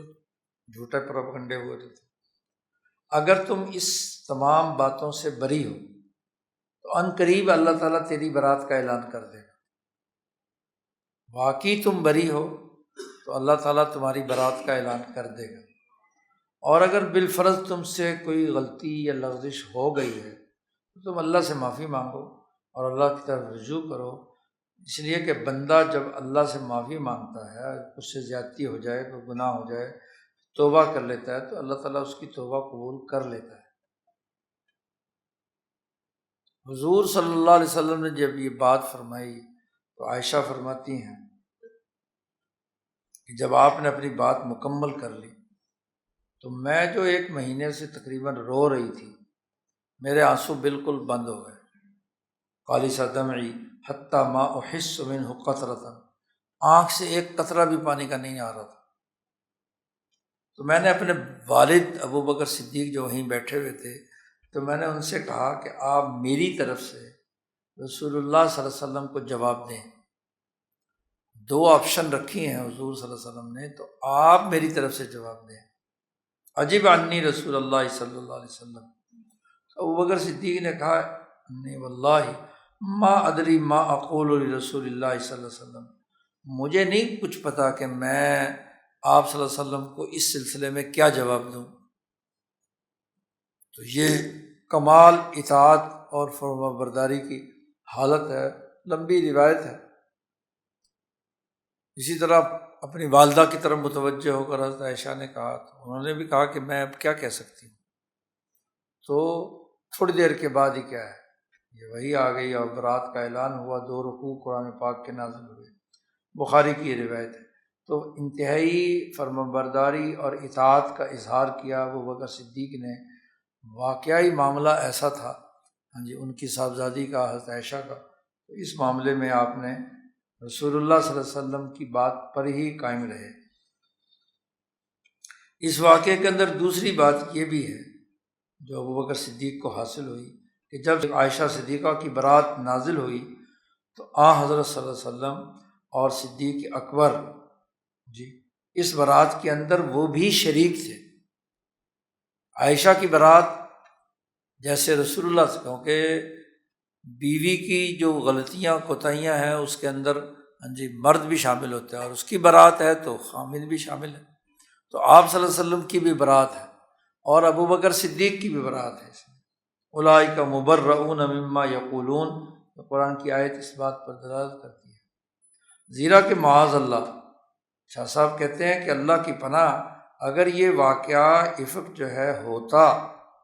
تو یہ بہت بڑی بدنامی تھی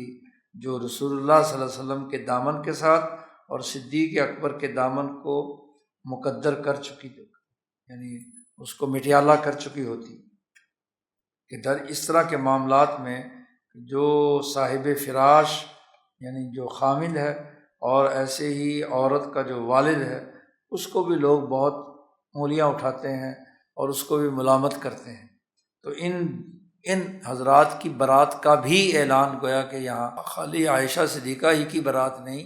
بلکہ حضور صلی اللہ علیہ وسلم اور حضرت ابوبکر صدیق کی برات کا بھی اعلان ہے۔ اسی طرح اس مسئلے پر یہ بھی ہوا کہ صدیق اکبر رضی اللہ تعالیٰ عنہ اپنے ایک عزیز رشتہ دار تھے جو غریب تھے اور خاندان میں محتاج تھے، تو ابوبکر صدیق چونکہ مالدار تھے تو ابوبکر صدیق ان کی خدمت کیا کرتے تھے، ان کو خرچہ پانی دیتے تھے۔ مصطح ابن اساسہ ان کا نام تھا، ان پر مال خرچ کرتے تھے۔ اب جب منافقین نے یہ پروپیگنڈا کیا تو مصطح بھی اس کے اندر شریک ہو گئے، تھے تو مخلص مسلمان لیکن کمزور طبیعت جو لوگ ہوتے ہیں وہ پروپیگنڈے کے زیر اثر آ جاتے ہیں، تو یہ اس پروپیگنڈے میں خوب شریک تھے، بڑھ چڑھ کر انہوں نے بھی حصہ لیا۔ ان کی والدہ نے ہی آ کر عائشہ کو بتایا تھا کہ تیرے خلاف تو مصطح جو ہے ایسے ایسی باتیں کرتا ہے۔ اب جب ان کی شرکت معلوم ہوئی اور ادھر سے قرآن نے برات کا اعلان کر دیا تو حضرت ابوبکر صدیق کو بڑا غصہ آیا اور انہوں نے قسم اٹھا لی کہ میں آئندہ مصطح ابن اساسہ کو ایک ٹکا بھی نہیں دوں گا۔ اس نے میرے خاندان، میں نے ساری عمر اس کی خدمت کی اور اس نے یہ حرکت کی کہ اب میرے خاندان کے اوپر بٹا لگایا، تو یہ قسم اٹھا لی۔ تو اس پر قرآن کی یہ آیت نازل ہوئی کہ وَلَا يَأْتَلِ أُولُو الْفَضْلِ مِنْكُمْ وَالسَّعَةِ، مالدار لوگوں اور فضل والوں کو یہ قسم نہیں اٹھانی چاہیے کہ وہ اپنے قریبی رشتہ داروں کو پیسے دینا بند کر دیں، یہ نہیں اٹھانا چاہیے۔ تو حضرت ابوبکر صدیق نے اپنی قسم کی کفارہ ادا کیا قسم کا، اور پھر دوبارہ ان کی اسی طرح خدمت کرنی شروع کر دی۔ یہ حضرت عائشہ صدیقہ فرماتی ہیں کہ ابوبکر صدیق مصطح ابن اساسہ پر مال خرچ کرتے تھے، اپنے رشتہ داری کی قرب کی وجہ سے بھی اور ان کے فقر کی وجہ سے بھی۔ تو انہوں نے یہ قسم اٹھا لی تھی کہ میں مال نہیں خرچ کروں گا کچھ بھی مصطح پر۔ اس واقعے کے بعد جو عائشہ کے حوالے سے جو کچھ اس نے کیا ہے، تو اللہ نے یہ آیت نازل کر کے ان کو کہا کہ اس طرح کی قسمیں نہیں اٹھانی چاہیے مالدار لوگوں کو۔ حضرت عائشہ فرماتی ہے کہ ابوبکر صدیق نے فرمایا ہاں اللہ کی قسم میں اللہ کو پسند کرتا ہوں اور مجھ سے معافی مانگتا ہوں۔ پھر انہوں نے قسم کا کفارہ ادا کیا اور پھر حضرت مصطح کا نفقہ جو ہے اسی طرح جاری کر دیا، اور کبھی فرمایا کہ اب اللہ کی قسم کہ میں آخر وقت تک کبھی بھی اس میں کمی نہیں کروں۔ یہ بھی بخاری کی روایت ہے۔ اسی طریقے سے ابن عباس رضی اللہ تعالیٰ عنہما روایت کرتے ہیں کہ رسول اللہ تعالیٰ نے ابو بکر سے کہا تھا کہ قد جعلت فیک یا ابو بکر الفضل والمعرفہ باللہ وصلۃ الرحم، اے ابو بکر تمہاری فضیلت، معرفت اور اللہ کی معرفت اور صلہ رحمی، اور وجعلت عندک السعہ، مجھے مالداری عطا کی ہے، تو تم مہربانی کرو مصطح پر، تمہارا رشتہ دار بھی ہے اور اس نے ہجرت بھی کی ہے، وَلَهُ مَسْكَنَةٌ، غریب آدمی ہے تو اس کی مدد کیا کرو۔ تو یہ بھی حضرت ابوبکر صدیق کے فضائل میں سے ہے، اس کو امام واحدی نے وسیط میں بیان کیا ہے۔ اسی طریقے سے 24ویں ایک اہم بات صلح حدیبیہ کے موقع پر پیش آئی، جو صدیق اکبر کے بڑے مناقب جمیلہ میں سے ظاہر ہوئی اور آپ کی فضیلت ظاہر دوبالا ہو گئی۔ تو یہ واقعہ بھی ہے۔ تو اس میں بھی ایک پہلا واقعہ تو صلح حدیبیہ کے موقع پر یہ ہے کہ جب صدیق اکبر رضی اللہ تعالیٰ عنہ نے عروہ بن مسعود سے گفتگو کے درمیان جو شدت دکھائی وہ یہ تھا کہ صلح حدیبیہ کے موقع پہ بہت سے لوگ حضور اقدس صلی اللہ علیہ وسلم سے بات چیت کرنے کے لیے آئے تھے۔ ان میں یہ عروہ بن مسعود ثقفی، طائف کے رہنے والا، یہ مکے کا بڑا سردار تھا، تو یہ بھی آیا اور اس نے رسول اللہ صلی اللہ علیہ وسلم سے بہت سی باتیں کرتے ہوئے، کیونکہ قریش مکہ کے نمائندہ بن کر آیا تھا، اس نے گویا کہ نہ صرف نبی اکرم صلی اللہ علیہ وسلم کی شان میں ایسی بات کہہ دی، اور بلکہ جو لوگ جو تھے ان کو بدکانے کے لیے، جو باقی قریشی تھے ان کو حضور سے دور کرنے کے لیے کچھ جملے کہے۔ تو جیسے یہ بات اس نے کہی تو ابوبکر صدیق درمیان میں ٹوک کر انہوں نے بڑی سخت بات ان کے ساتھ سختی سے پیش آئے، حتیٰ کہ ایک غلیظ گالی بھی دے دی حضرت ابوبکر صدیق نے اس کو۔ وہ اس لیے دی تاکہ مسلمانوں کی جو طاقت اور قوت ہے مقابلے کی وہ ظاہر ہو جائے، اور آخر میں اس گالی دینے کا فائدہ بھی ہوا، اور اسی کے نتیجے میں وہ صلح پر مجبور ہوئے کہ عروہ پیش قریش، کہ عروہ نے جا کر قریش کے سامنے بات بیان کی کہ یہ بڑے پکے لوگ ہیں، یہ رسول اللہ صلی اللہ علیہ وسلم کو چھوڑنے والے نہیں ہیں، ان کو جو حضور صلی اللہ علیہ وسلم سے نسبت حاصل ہے تم ان کا مقابلہ نہیں کر سکتے۔ اس نے جا کر یہ بات کہی تھی قریش مکہ کو کہ میں کیسر و کسریٰ کے درباروں میں گیا ہوں، میں نے ان کے سپاہیوں کو اتنا اپنے بادشاہ کا وفادار نہیں دیکھا جتنا محمد کے ساتھی محمد صلی اللہ علیہ وسلم کے اوپر اپنی جان قربان کرنے کے لیے تیار رہتے ہیں۔ تو یہ اسی سخت پیغام کے نتیجے میں اس نے یہ جا کر وہاں بات کی، اس پر وہ دباؤ میں آئے مشرکین مکہ اور صلح کی طرف مائل ہوئے۔ سبب صلح یہی بنا قصہ حدیبیہ میں۔ اب یہاں شاہ صاحب نے وہ پوری عربی عبارت نقل کر دی۔ عروہ فرماتے ہیں کہ عند ذالک، عروہ نے اس وقت یہ بات کہی تھی اس بات چیت کو کرتے ہوئے، اور اپنے جو سیاسی پنچایت اور پرے کے لوگ ہوتے ہیں جو پہلے قبائل عرب جملے استعمال کرتے تھے، اسی تناظر میں اس نے تقریر کی حضور صلی اللہ علیہ وسلم کے سامنے کہ ارائیتا، اے محمد ارائیتا، کیا آپ یہ کرنے لگے ہیں کہ ان استاصلتا امر قومک، تو اپنی قوم کے معاملے کی جڑ کاٹنا چاہتا ہے؟ یہ جو تو مدینہ سے لشکر لے کر آیا ہے اور یہاں آ کر آپ قریش سے لڑنا چاہتے ہیں، تو یہ استیصال کرنے کے لیے آئے ہو تم اپنی قوم کا؟ حل سمیت بأحد من العرب اجتاح اصلہ قبل کا، کیا دنیا میں عربوں میں کسی آدمی، کسی فرد کے بارے میں یہ بات تم سے پہلے کسی نے سنی ہے کہ جو اپنی قوم کی جڑ کاٹنے کے لیے پہنچ گیا ہو؟ تو یہ سخت بات عروہ نے گویا کہ ایک سیاسی چال چل کر یہ بات بیان کی۔ اور وَإِن يَكُنِ الْأُخْرَى فَأَنِّي وَاللَّهِ لَا أَرَى وُجُوهًا وَإِنِّي لَا أَرَى أَشْوَابًا مِنَ النَّاسِ خَلِيقًا أَن يَفِرُّوا وَيَدْعُوكَ، یہ سخت جملہ اس نے استعمال کیا۔ اللہ کی قسم میں دیکھ رہا ہوں لوگوں کے چہروں کو، آپ صلی اللہ علیہ وسلم کے صحابہ کے اوپر طنز کرتے ہوئے اس نے یہ بات کہی کہ یہ جو چاروں طرف چہروں کو میں دیکھ رہا ہوں اور ان کے رنگوں، ان کی بدلتے ہوئے رنگ میں دیکھ رہا ہوں، اگر تم نے اپنی قوم کی جڑ کاٹنے کے لیے جنگ کا فیصلہ کر لیا تو یہ سارے کے سارے لوگ تمہیں چھوڑ کر بھاگ جائیں گے۔ کون اپنی نسل کو قتل کرنے کے لیے تمہارا ساتھ دے گا؟ وَيَدْعُوكَ، چھوڑ دیں گے۔ جب یہ بات جملہ اس نے اصل میں تو کہا یہ کہ تاکہ سیاسی طاقت یا حضور کی جو قوت ہے اس کو بکھیرنے کی کوشش اس نے کی، سیاسی جملہ بول کر کہ یہ جو لوگ آپ کے ساتھ ارد گرد ہیں یہ لوگ آپ کو چھوڑ جائیں اگر آپ اپنی قوم کی جڑ۔ دنیا میں ایسا کہیں نہیں ہوا کہ لوگ اپنی قوم کو کیا ہے مارنے کے لیے میدان میں یا جہاد کے اندر اترے ہوئے ہوں۔ یہ اس کا سیاسی اثر بہت گہرا تھا۔ اب اس موقع پر ابو بکر نے اس کو ٹوکا اور یہ جملہ کہا، فقال له ابو بکر، ابو بکر کو کہا کہ جا تو لات کی شرمگاہ چوسا کر۔ یہ سخت جملہ ہے، یہ بہت بڑی گالی عربوں میں شمار ہوتی ہے کہ جاؤ جا کر لات کی شرمگاہ۔ لات ایک بت تھا ان کا اور وہ عورت کی شکل کا تھا۔ جن لوگوں پر حیوانیت طاری ہوتی ہے نا تو وہ ایک دوسرے کی شرمگاہیں چومتے ہیں، یا مرد ہوتا تھا ان کا بت تو اس کے اعضائے تناسل کو چوستے تھے، یا کیا ہے عورت ہے تو اس کے اعضائے تناسل کو چوستے تھے۔ تو یہاں بزر کہتے ہیں عورت کے اس آلائے تناسل کو، کہ اس کو جا کر چوس، تو جو ہمیں دھمکیاں لگا رہا ہے، تو جا کر تو لات کا پجاری ہے، اور وہ جا کر کام کر، تیرا کام یہی ہے۔ انحن نفر عنہ وندعہ، کیا تو نے ہمارے بارے میں یہ گمان کر لیا ہے کہ ہم رسول اللہ کو چھوڑ کر بھاگ جائیں گے، فرار ہو جائیں گے؟ ایسا نہیں ہو سکتا۔ تو جا کر، تو پیچھے جا کر جو تیری جنسی تم پر تسلط حاصل ہے،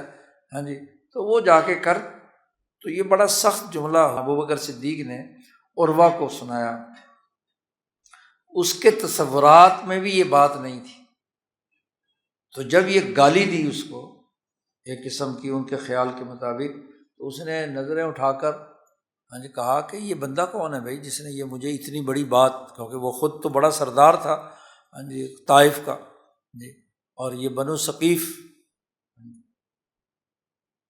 کا آدمی تھا، تو اس نے کہا ماذا، لوگوں نے کہا یہ ابو بکر ہے۔ تو عروہ نے کہا اما والذی نفسی بیدہ، اس کی قسم جس کے قبضے میں میری جان ہے، ہاں جی اللہ کی قسم کھا کر، لولا ید کانت لک عندی ولم اجزک بہا لاجبتک، تو نے جو گالی دی ہے نا، میں اس کا جواب ضرور دیتا، لیکن معاملہ یہ ہے کہ تو نے گزشتہ زمانے میں مجھ پر ایک ایسا احسان کیا ہوا ہے کہ میں آج تک اس کا بدلہ نہیں چکا سکا۔ مجھے وہ شرم ہے کہ ابو بکر نے میرے پر ایک احسان کیا تھا، اور اس احسان کا میں بدلہ نہیں چکا سکا۔ اگر میں بدلہ دیا ہوا ہوتا تو میں تجھے ایسا جواب دیتا۔ تو گویا کہ وہ دانت پیس کے رہ گیا۔ عروہ بن مسعود یہ حضرت مغیرہ بن شعبہ رضی اللہ تعالیٰ عنہ کا چچا بھی ہے۔ مغیرہ بھی کچھ دنوں پہلے ہی ہاں جی طائف سے آ کر مسلمان ہو گئے تھے، تو یہ اب اس کی بڑی لمبی داڑھی تھی، حضور سے جب بات کر رہا تھا آمنے سامنے تو بار بار حضور صلی اللہ علیہ وسلم کی داڑھی کو ہاتھ لگانے کی کوشش کرتا تھا۔ تو مغیرہ ابن شعبہ ساتھ ہی کھڑے تھے، تو انہوں نے اپنی تلوار کا جو پیچھے کا حصہ ہوتا ہے وہ اس کے ہاتھ پر مارا کہ پیچھے کر، حضور صلی اللہ علیہ وسلم کی مقدس داڑھی کو اس طریقے سے ہاتھ مت لگا بات کرتے ہوئے۔ تو اس نے پھر آنکھ اٹھا کر دیکھا تو پتہ چلا کہ یہ تو میرا اپنا ہی بھتیجا ہے۔ تو فرمایا، وہ چونکہ مغیرہ پہلے قبیلہ بنو ثقیف میں کوئی لڑائی ہوئی تھی تو بندہ کوئی قتل کر چکے تھے، تو بندہ مار کے آیا تو وہی ہے نا، لیکن حضور صلی اللہ علیہ وسلم کے ساتھ جو عشق تھا وہ صحابہ کا وہ واضح ہو گیا تھا، اور یہ بھی وہ دیکھ چکا تھا منظر کہ حضور صلی اللہ علیہ وسلم وضو فرما رہے ہیں تو وضو کا پانی نیچے زمین میں نہیں گرنے دیتے، سب لوگ اپنے اپنے ہاتھوں پہ تھوکتے ہیں تو وہ نہیں نیچے گرنے دیتے۔ تو اس نے آ کر پھر یہ بات ان کو کہی کہ بھائی تم ان 1500 آدمیوں کا مقابلہ نہیں کر سکتے، اس لیے بہتر یہ ہے کہ جو صلح ہو سکتی ہے وہ صلح کر لو۔ صلح پر راضی اسی نے کیا تھا۔ تو گویا کہ یہاں ابوبکر صدیق نے صلح کے اس پورے عمل کی سبب ابوبکر صدیق کا یہ جملہ ہے۔ اسی طریقے سے اس صلح حدیبیہ ہی کے موقع پر یہ بات بھی ہوئی کہ حضرت عمر فاروق رضی اللہ تعالیٰ جب صلح ہو گئی، صلح کی شرائط طے ہو گئیں، تو حضرت عمر فاروق میں غیرت کی رگ بھڑک اٹھی۔ وہ حضرت صدیق اکبر کے پاس آئے، حضرت صدیق اکبر جواب سوال ان کے سوالات کے وہی جواب دیے قدم بقدم جو پہلے حضور صلی اللہ علیہ وسلم حضرت عمر کو دے چکے تھے۔ تو اس سے معلوم ہوتا ہے کہ نبی اکرم صلی اللہ علیہ وسلم اور ابوبکر صدیق، حالانکہ دونوں کی اس وقت تک ملاقات نہیں ہوئی تھی، جو سوال عمر فاروق نے حضور صلی اللہ علیہ وسلم سے کیا اور حضور صلی اللہ علیہ وسلم نے جو جوابات دیے، وہی سوالات وہ کہتے ہیں میں نے ابوبکر سے کیے تو وہی ابوبکر نے جواب دیے جو رسول اللہ صلی اللہ علیہ وسلم نے دیے۔ دونوں گویا کہ ایک دوسرے کے ساتھ جو نسبت اور تعلق رکھتے تھے اور جو علوم تھے وہ نبی کے اور صدیق اکبر کے وہ ایک جیسے تھے، کہ جو کچھ پیغمبر کے قلوب میں آئی وہی بات ان کے قلب میں آ گئی۔ اب اس پر وہ روایت نقل کرتے ہیں کہ حضرت عمر بن خطاب رضی اللہ تعالیٰ عنہ فرماتے ہیں، یہ بھی بخاری کی روایت ہے، حضرت عمر فرماتے ہیں کہ فَأَتَيْتُ نبی اللہ صلی اللہ علیہ وسلم، جب یہ معاہدہ صلح حدیبیہ ہو گیا تو میں رسول اللہ صلی اللہ علیہ وسلم کے پاس آیا اور میں نے عرض کیا، الست نبی اللہ حقا، کیا آپ سچے نبی نہیں ہیں؟ تو اس نے فرمایا کہ ہاں۔ میں نے کہا کیا ہم سچائی پر نہیں ہیں جو یہاں لوگ آئے ہیں؟ حضور نے فرمایا کہ ہاں۔ اور ہمارے دشمن باطل پر نہیں ہیں؟ انہوں نے فرمایا کہ ہاں بھلا۔ میں نے کہا پھر یہ ہم حق پر ہیں، ہم صحیح ہیں، تو ہم لما نعطی الدنیہ فی دیننا اذن، ہم یہ کمزور سی شرائط کے اوپر ان کی ساری شرطیں مان کر ہم یہ جو کمزوری کی بنیاد پر صلح کر رہے ہیں، تو یہ ذلت ہم کیوں قبول کر رہے ہیں؟ تو حضور صلی اللہ علیہ وسلم نے حضرت عمر فاروق سے کہا کہ دیکھو انی رسول اللہ، میں اللہ کا رسول ہوں اور میں اللہ کی نافرمانی نہیں کر سکتا، اللہ لست عاصیہ، اور اللہ ہی میرا مددگار ہے۔ اس لیے میں نے جو صلح کے شرائط مان کر دستخط کیے ہیں، یہ اللہ کا حکم ہے اور اللہ کے حکم سے میں نے یہ ایسا کیا ہے، میں اللہ کی نافرمانی کیسے کر سکتا ہوں؟ لیکن حضرت عمر کا غصہ جو ہے ابھی غیرت ختم نہیں ہوئی، فرمانے لگے قلت، میں نے کہا کیا آپ نے ہم سے یہ بات نہیں کی تھی کہ ہم بیت اللہ میں جائیں گے اور طواف کریں گے؟ رسول اللہ صلی اللہ علیہ وسلم نے فرمایا بھلا ہاں میں نے یہ کہا تھا، لیکن میں نے کہیں تجھ کو یہ بات بھی کہی تھی کہ اسی سال کریں گے طواف، ناتیہ العام، میں نے کہا یہ تو نہیں آپ نے کہا تھا جی۔ تو حضرت صلی اللہ علیہ وسلم نے فرمایا کہ تو آئے گا بیت اللہ کا طواف کرنے اور تو اس کا طواف کرے گا بھی۔ یہ بات رسول اللہ صلی اللہ علیہ وسلم نے حضرت عمر فاروق سے، حضرت عمر فرماتے ہیں کہ یہ بات یہاں ہو گئی، لیکن غصہ جو ہے حضرت، غیرت جو ہے وہ حضرت عمر کی ابھی ختم نہیں ہوئی، تو کہتے میں جوش کے اندر پھر ابو بکر کے پاس چلا گیا، فاتیت ابو بکر، اور میں نے کہا الیس ھذا نبی اللہ حقا، کیا یہ نبی اکرم صلی اللہ علیہ وسلم سچے نبی نہیں اللہ کے؟ ابو بکر نے کہا کہ ہاں۔ میں نے کہا کیا ہم حق پر نہیں ہیں اور یہ ہمارے دشمن جو ہے باطل پر نہیں ہے؟ ابو بکر نے کہا کہ ہاں بھلا، وہی جملے جو حضور صلی اللہ علیہ وسلم۔ میں نے کہا پھر ہم یہ پستی کی شرائط مان کر صلح کیوں کر رہے ہیں؟ تو ابو بکر صدیق نے حضرت عمر فاروق کو ڈانٹتے ہوئے کہا یا ایھا الرجل، اے آدمی، انہ رسول اللہ صلی اللہ علیہ وسلم، وہ رسول اللہ ہیں، یہ اپنے دھیان میں رکھ، اور وہ اپنے رب کی کبھی نافرمانی نہیں کر سکتے، اور اللہ ہی ان کی مدد کرنے والا ہے۔ اور میں تمہیں نصیحت کرتا ہوں کہ ان کے دامن کو مضبوطی سے تھامے رکھ، فاستمسک بغرضہ، ان کی رکاب جو ہے پکڑے رکھ، اللہ کی قسم وہ بالکل حق پر ہے۔ وقلت، میں نے کہا ابو بکر سے کہ کیا انہوں نے ہم سے یہ بات بیان نہیں کی تھی مدینہ سے چلتے وقت کہ بیت اللہ میں ہم آئیں گے اور طواف کریں گے؟ انہوں نے کہا کہ ہاں کی تھی، لیکن کیا انہوں نے تجھے یہ بھی کہا تھا کہ اسی سال کریں گے طواف؟ وہی جملے سیم جو رسول اللہ صلی اللہ علیہ وسلم نے حضرت عمر سے کہے، وہی حضرت ابو بکر صدیق نے کہے ہم سے۔ تو میں نے کہا نہیں یہ تو نہیں کہا تھا۔ تو حضرت ابو بکر صدیق نے کہا کہ تو آئے گا طواف بھی کرے گا۔ حضرت عمر فرماتے ہیں کہ یہ جو مجھ پر جوش اور جذبہ اور اس طرح کے سخت ترین سوالات میں نے نبی اکرم صلی اللہ علیہ وسلم سے کیے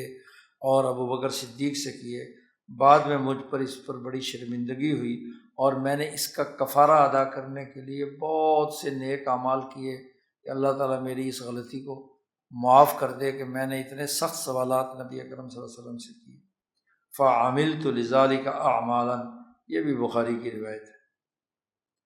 پھر اسی طریقے سے دیگر آ کے در اختیار صلح و جنگ سخنہا میں رفت و مشورہ بیان بمیان میں آمد، اسی صلح حدیبیہ کے موقع پر جو صلح جنگ کے معاملات تھے اس میں مشورہ ہوا، اور اس میں بھی جو تقریر حضرت ابوبکر صدیق کی تھی اس کے مطابق معاملات ہوئے۔ چنانچہ حدیبیہ کے قصے میں یہ ہے کہ نبی اکرم صلی اللہ علیہ وسلم نے جب مدینہ سے چلنے لگے تو ایک جاسوس بھیجا تھا مکہ، جاؤ وہاں کے حالات معلوم کر کے آؤ۔ سیاسی طور پر جاسوسی کے بغیر دنیا کا کوئی سیاسی نظام نہیں چل سکتا، ہر نظم و نسق میں جاسوسی کی ضرورت ہوتی ہے۔ تو ایک جاسوس بھیجا، جاؤ جا کر، قبیلہ بنو خزاعہ کا آدمی تھا، اس کو بھیجا کہ جا کر وہاں سے معلوم کر کے آیا۔ اب نبی اکرم صلی اللہ علیہ وسلم مدینہ سے چل کر حدیبیہ میں احرام باندھا، اور حدیبیہ سے تھوڑے سے آگے فاصلے پر غدیر الاشتات ہے، تو وہاں پر ابھی آپ پہنچے تھے۔ تو وہ جاسوس نے آ کر خبر دی کہ قریش لوگوں نے بہت لشکر جمع کر رکھا ہے، جمع جموعاً، اور تمام قبائل سے آپ کے مقابلے کے لیے بڑے بڑے لشکر جمع کر رکھے ہیں، اور وہ آپ سے جنگ لڑیں گے اور آپ کو بیت اللہ میں داخل ہونے سے روکیں گے، رکاوٹ بنیں گے۔ تو حضور صلی اللہ علیہ وسلم نے اس موقع پر صحابہ سے مشورہ مانگا کہ اشیرو، مجھے مشورہ دو، ایھا الناس علیہ، کہ ہم کیا کریں؟ اترونا، کیا تمہاری رائے یہ ہے، یہ رائے تمہاری ہے، پسند کرو گے کہ ان امیل الی عیالہم و ذراری ہؤلاء الذین یریدون ان یصدونا، یہ جو جتنے بھی قبائل کے لوگ لڑنے مرنے کے لیے ان کے جو نوجوان ہیں وہ مکہ میں جمع ہو چکے ہیں ہم سے لڑنے مرنے کے لیے، تو ان کے گھر تو خالی ہیں، وہاں عورتیں اور بچے ہیں، کیا خیال ہے تمہارا کہ جنہوں نے ہمارا یہ راستہ روکا ہے تو وہ ان کے گھر تو خالی ہیں؟ فَإِن يَأْتُونَا كَانَ اللَّهُ قَدْ قَطَعَ عَيْنًا مِّنَ الْمُشْرِكِينَ، اب اگر ہم ان پر حملہ آور ہوں اور ان تک پہنچ جائیں تو ہوگا یہ کہ مشرکین کے یہ جو جاسوس اور یہ ادھر ادھر کے لوگ ہیں یہ سب کا سلسلہ ختم ہو جائے گا۔ اب جب ہم ان کے گھروں پر قبضہ کریں گے تو پھر کیا ہوگا، یا قبضہ کر لیں یا ان کو محروم کر کے چھوڑ دیں۔ تو حضرت ابوبکر صدیق نے اس غدیر پر مشورہ دیا تھا، یہ وہی غدیر ہے جو زیادہ مشہور کی جاتی ہے۔ ابوبکر صدیق نے کہا یا رسول اللہ، خرجت عامدا لہذا البیت، آپ اس بیت اللہ الحرام کے ارادے سے نکلے ہیں احرام باندھ کر طواف کرنے کے لیے، لا ترید قتل احد، آپ کا کسی ایک بندے کو قتل کرنے کا ارادہ نہیں ہے اور نہ ہی کسی سے جنگ کرنا چاہتے ہیں، فتوجہ لہو، آپ ادھر ہی جائیں بیت اللہ کے ارادے سے، ہاں راستے میں جو ہمیں روکنے کی کوشش کرے گا تو ہم اس سے جنگ لڑیں گے۔ یہ عورتوں بچوں کے اوپر کو روکنے اور ان کے معاملے کے اندر ہمیں نہیں پڑنا چاہیے، ہمیں بس اپنا سفر وہاں تک کرنا چاہیے۔ تو اس پر رسول اللہ صلی اللہ علیہ وسلم نے فرمایا چلو اللہ کا نام لے کر چلو، یہ بھی بخاری کی روایت ہے۔ تو گویا کہ حضرت ابوبکر صدیق کے مشورے پر ہی وہ نرم فیصلہ کیا رسول اللہ صلی اللہ علیہ وسلم نے کہ وہاں حدیبیہ کے مقام تک پہنچے۔ تو اس طریقے سے حدیبیہ کے موقع پر بھی رسول اللہ صلی اللہ علیہ وسلم نے حضرت ابوبکر کے مشورے کو پسند کیا اور اس کی وجہ سے انہیں ایک فضیلت حاصل ہوئی۔ 25ویں خصوصیت یہ ہے کہ جب غزوہ خیبر ہوئی تو صدیق اکبر اس واقعے میں موجود تھے، اور نبی اکرم صلی اللہ علیہ وسلم نے غزوہ خیبر کا جو امیر لشکر بنا کر بھیجا تھا وہ ابوبکر صدیق کو بھیجا تھا، اور آپ صلی اللہ علیہ وسلم نے آپ کو ساتھ وہ معاملہ کیا تھا جو ایک ولی عہد سے کیا جاتا ہے۔ منتظر الامارہ کا لفظ شاہ صاحب نے استعمال کیا ہے، یعنی جو بادشاہ اپنے بعد حکمران کے ساتھ معاملہ کرتا ہے وہ معاملہ ابوبکر صدیق کے ساتھ کیا۔ اس خیبر کے لشکر کی پوری قیادت جو امیر لشکر تھے وہ حضرت صدیق اکبر تھے، اگرچہ آخری واقعے میں فتح مکمل جو ہوئی تھی وہ حضرت علی کے ہاتھ سے ہوئی تھی، خیبر کا جو دروازہ وہ کھیڑ دیا اور اندر داخل ہوئے، لیکن اس لشکر کے جو امیر تھے مکمل لشکر کے وہ حضرت صدیق اکبر تھے۔ سلمۃ بن اقوا سے یہ روایت ہے کہ رسول اللہ صلی اللہ علیہ وسلم نے ابو بکر کو بھیجا تھا بعض خیبر کے قلعوں کو فتح کرنے کے لیے، تو آپ نے قتال کیا تھا، جدوجہد کی تھی، لیکن ان سے یہ فتح نہیں ہوا، اور حضرت علی رضی اللہ تعالیٰ عنہ کے جب حوالے کیا تو پھر وہ قلعہ ایک فتح ہوا۔ ان میں سے ایک یہ بھی خصوصیت ہے کہ نبی اکرم صلی اللہ علیہ وسلم نے بنو فزارہ کی طرف جو لشکر بھیجا تھا اس کا بھی حضرت صدیق اکبر کو امیر بنا کر بھیجا تھا۔ دراصل شاہ صاحب بتا یہ رہے ہیں کہ ابو بکر صدیق حضور کی زندگی میں حضور کا معاملہ ابو بکر صدیق سے ایسا تھا جیسے اپنے ولی عہد کو، جانشین کو کوئی کام سونپا جاتا ہے۔ سلمۃ بن الاقویٰ فرماتے ہیں کہ رسول اللہ صلی اللہ علیہ وسلم نے ابو بکر صدیق کو امیر بنا کر بھیجا تھا، اور ہم نے جنگ لڑی تھی بنو فزارہ سے، اور جب ہم قریب پہنچے اس پانی کے ان کے جہاں وہ تھے تو ہمیں ابو بکر نے حکم دیا، تو رات ہم نے وہاں قیام کی۔ صبح کی نماز پڑھنے کے بعد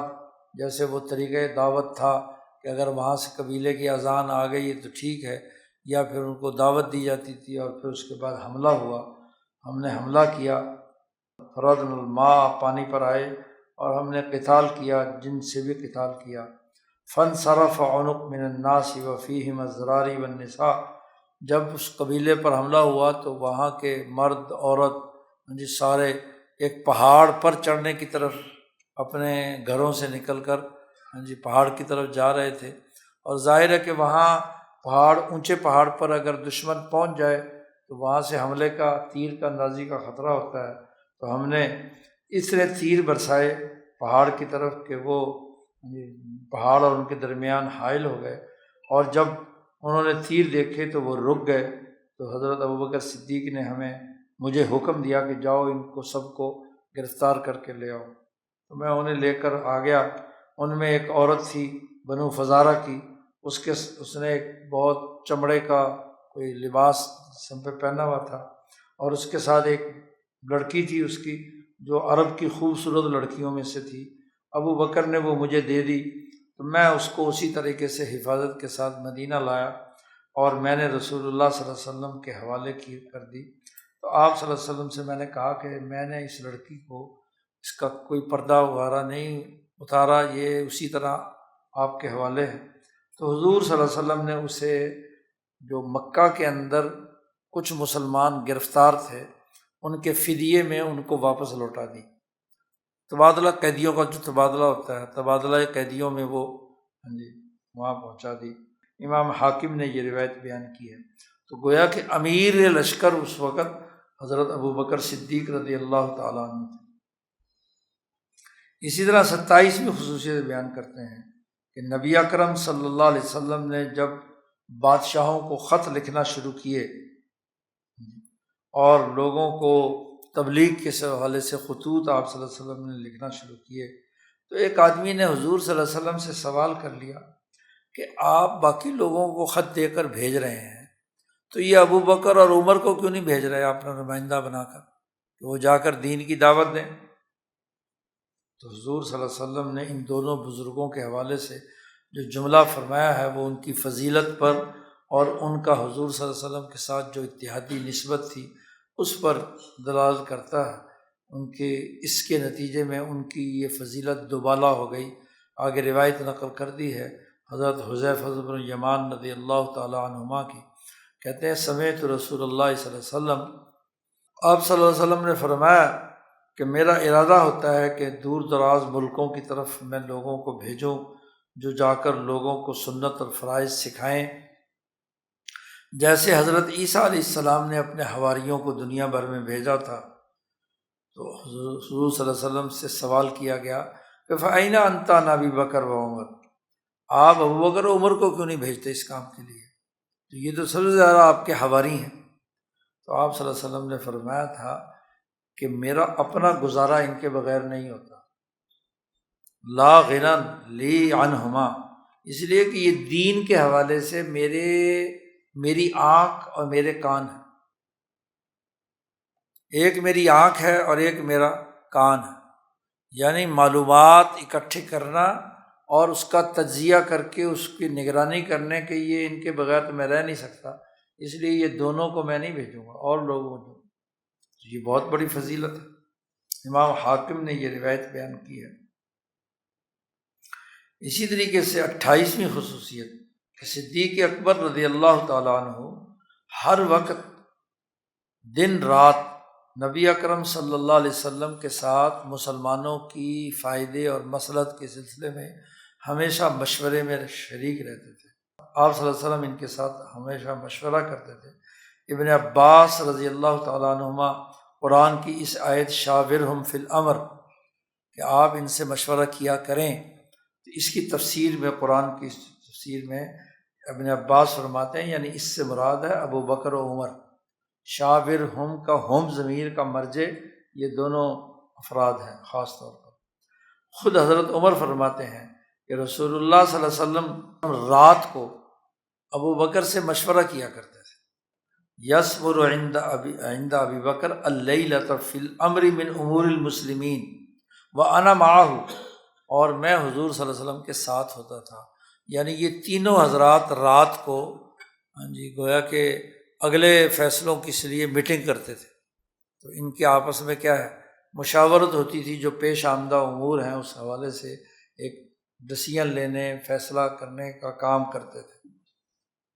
اس کو امام احمد نے روایت کیا ہے۔ اور عبداللہ بن غنم فرماتے ہیں کہ ان رسول اللہ صلی اللہ علیہ وسلم قال علی ابی بکر و عمر، حضور صلی اللہ علیہ وسلم نے ابو بکر و عمر سے کہا تھا کہ جب کسی مشورے میں تم دونوں متفق ہو جاتے ہو تو میں پھر تم دونوں کی مخالفت نہیں کرتا۔ ظاہر ہے کہ مشورہ نصوص میں تو نہیں ہوگا، جو اللہ کی طرف سے حکم آ گیا وہ تو قطعی ہے، اور انہی معاملوں میں ہوگا جہاں اجتہادات یا عملی شکلیں سامنے آئیں گی۔ مشورے کا بڑا گہرا تعلق حکمت عملی سے ہوتا ہے، اور عمل چونکہ لوگوں نے کرنا ہے اور لوگوں کی نمائندگی یہ دو حضرات کرتے تھے حضور صلی اللہ علیہ وسلم کے پاس۔ آپ صلی اللہ علیہ وسلم کی جو طاقت اور قوت ہے یا عمل کی جو اہلیت اور صلاحیت ہے وہ تو عام انسانوں سے بہت بڑھ کر ہے، تو آپ صلی اللہ علیہ وسلم ان حضرات سے مشورہ کرتے تھے کہ انسان کتنا کام کر سکتے ہیں عملی طور پر لوگ، تو اس کی بنیاد پر جب یہ دونوں متفق ہو جاتے تھے تو اس پر حضور صلی اللہ علیہ وسلم ان کی مخالفت نہیں کرتے تھے۔ 29ویں خصوصیت بیان کی کہ جب ازواج طاہرات میں سنت تحریم کے حوالے سے انہوں نے غیرت کا اظہار کیا تو صدیق اکبر اور فاروق، کیونکہ اس معاملے میں دو ہی ازواج مطہرات شامل تھیں، صدیقہ عائشہ صدیقہ رضی اللہ تعالیٰ عنہ جو ابو بکر کی بیٹی تھی، اور دوسری حفصہ رضی اللہ تعالیٰ عنہ جو حضرت عمر فاروق کی صاحبزادی تھی۔ انہی کا ذکر ہے جو بخاری میں ایک تفصیلی روایت بھی ہے کہ حضرت ابن عباس نے حضرت عمر سے حج سے واپسی پر تنہائی میں پوچھا، بلکہ وضو کراتے ہوئے پوچھا کہ یہ جن عورتوں کا تذکرہ صورت تحریم میں یہ عورتیں کون ہیں؟ تو حضرت عمر نے پھر وہ پورا تفصیلی قصہ سنایا کہ تمہیں ابن عباس پتہ نہیں کہ یہ دونوں عورتیں تو وہی تھی جو عائشہ اور حفصہ، تو ان کا پورا قصہ انہوں نے سنایا۔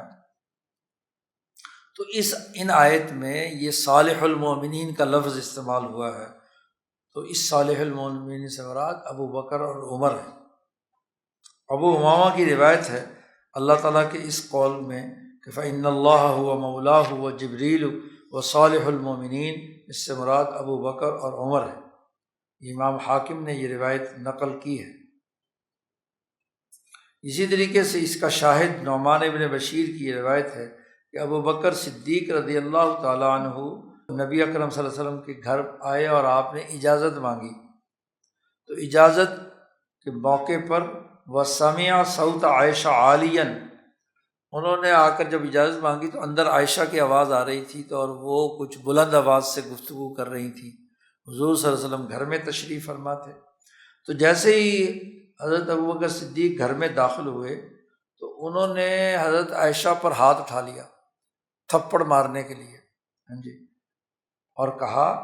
کہ اتنی بلند آواز سے تو حضور کی مجلس میں گفتگو کر رہی تھی، اگر خبردار اگر میں نے اس کے بعد یہ دیکھا کہ تو حضور کے سامنے اتنی بلند آواز سے بولی، میں تیری پٹائی کروں گا۔ یعنی اتنا عظمت حضور صلی اللہ علیہ وسلم کی ابو بکر صدیق کے اندر تھی۔ تیسویں بات یہ ہے کہ حضرت صدیق اکبر نے انتہا درجہ کوشش کی کہ آپ صلی اللہ علیہ وسلم کے جو راز کی بات ہوتی تھی وہ کسی کے سامنے بیان نہیں کرتے تھے، اس کو چھپاتے تھے۔ وہ قصہ تفصیلی قصہ پچھلے مقصد میں گزر چکا ہے، لمبی روایت، کہ حضرت حفصہ رضی اللہ تعالیٰ عنہ جب وہ بیوہ ہو گئیں تو عمر فاروق رضی اللہ تعالیٰ عنہ نے پہلے حضرت عثمان سے کہا کہ آپ شادی کر لیں، پھر ابو بکر صدیق سے کہا کہ آپ شادی کر لیں حفصہ سے، تو ابو بکر خاموش رہے۔ صدیق اکبر کو بھی انہوں نے صدیق اکبر کو بھی پیش کیا انہوں نے۔ تو ابو بکر بعد میں جب حفصہ کی شادی رسول اللہ صلی اللہ علیہ وسلم سے ہو گئی تو بعد میں ابو بکر نے حضرت عمر سے معذرت کی کہ آپ کو تکلیف ہوئی ہوگی کہ جب آپ نے اپنی بیٹی میرے نکاح کے لیے مجھے پیشکش کی تھی تو میں نے آپ کو کوئی جواب نہیں دیا تھا،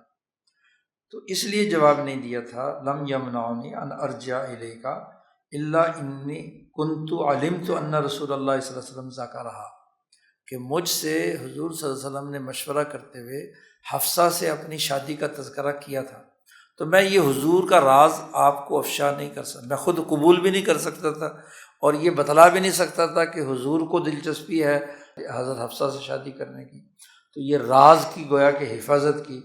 تو نبی کے راز کی حفاظت کرنا یہ بھی ابو بکر کا بہت بڑا کمال ہے۔ یہ بھی امام بخاری نے یہ روایت بیان کی ہے۔ یہاں تک یہ 30 واقعات شاہ صاحب نے آگے بیان کیے ہیں، آگے چل رہے ہیں مسلسل، تو کل انشاءاللہ 31 سے شروع کریں گے۔ اللہم صلی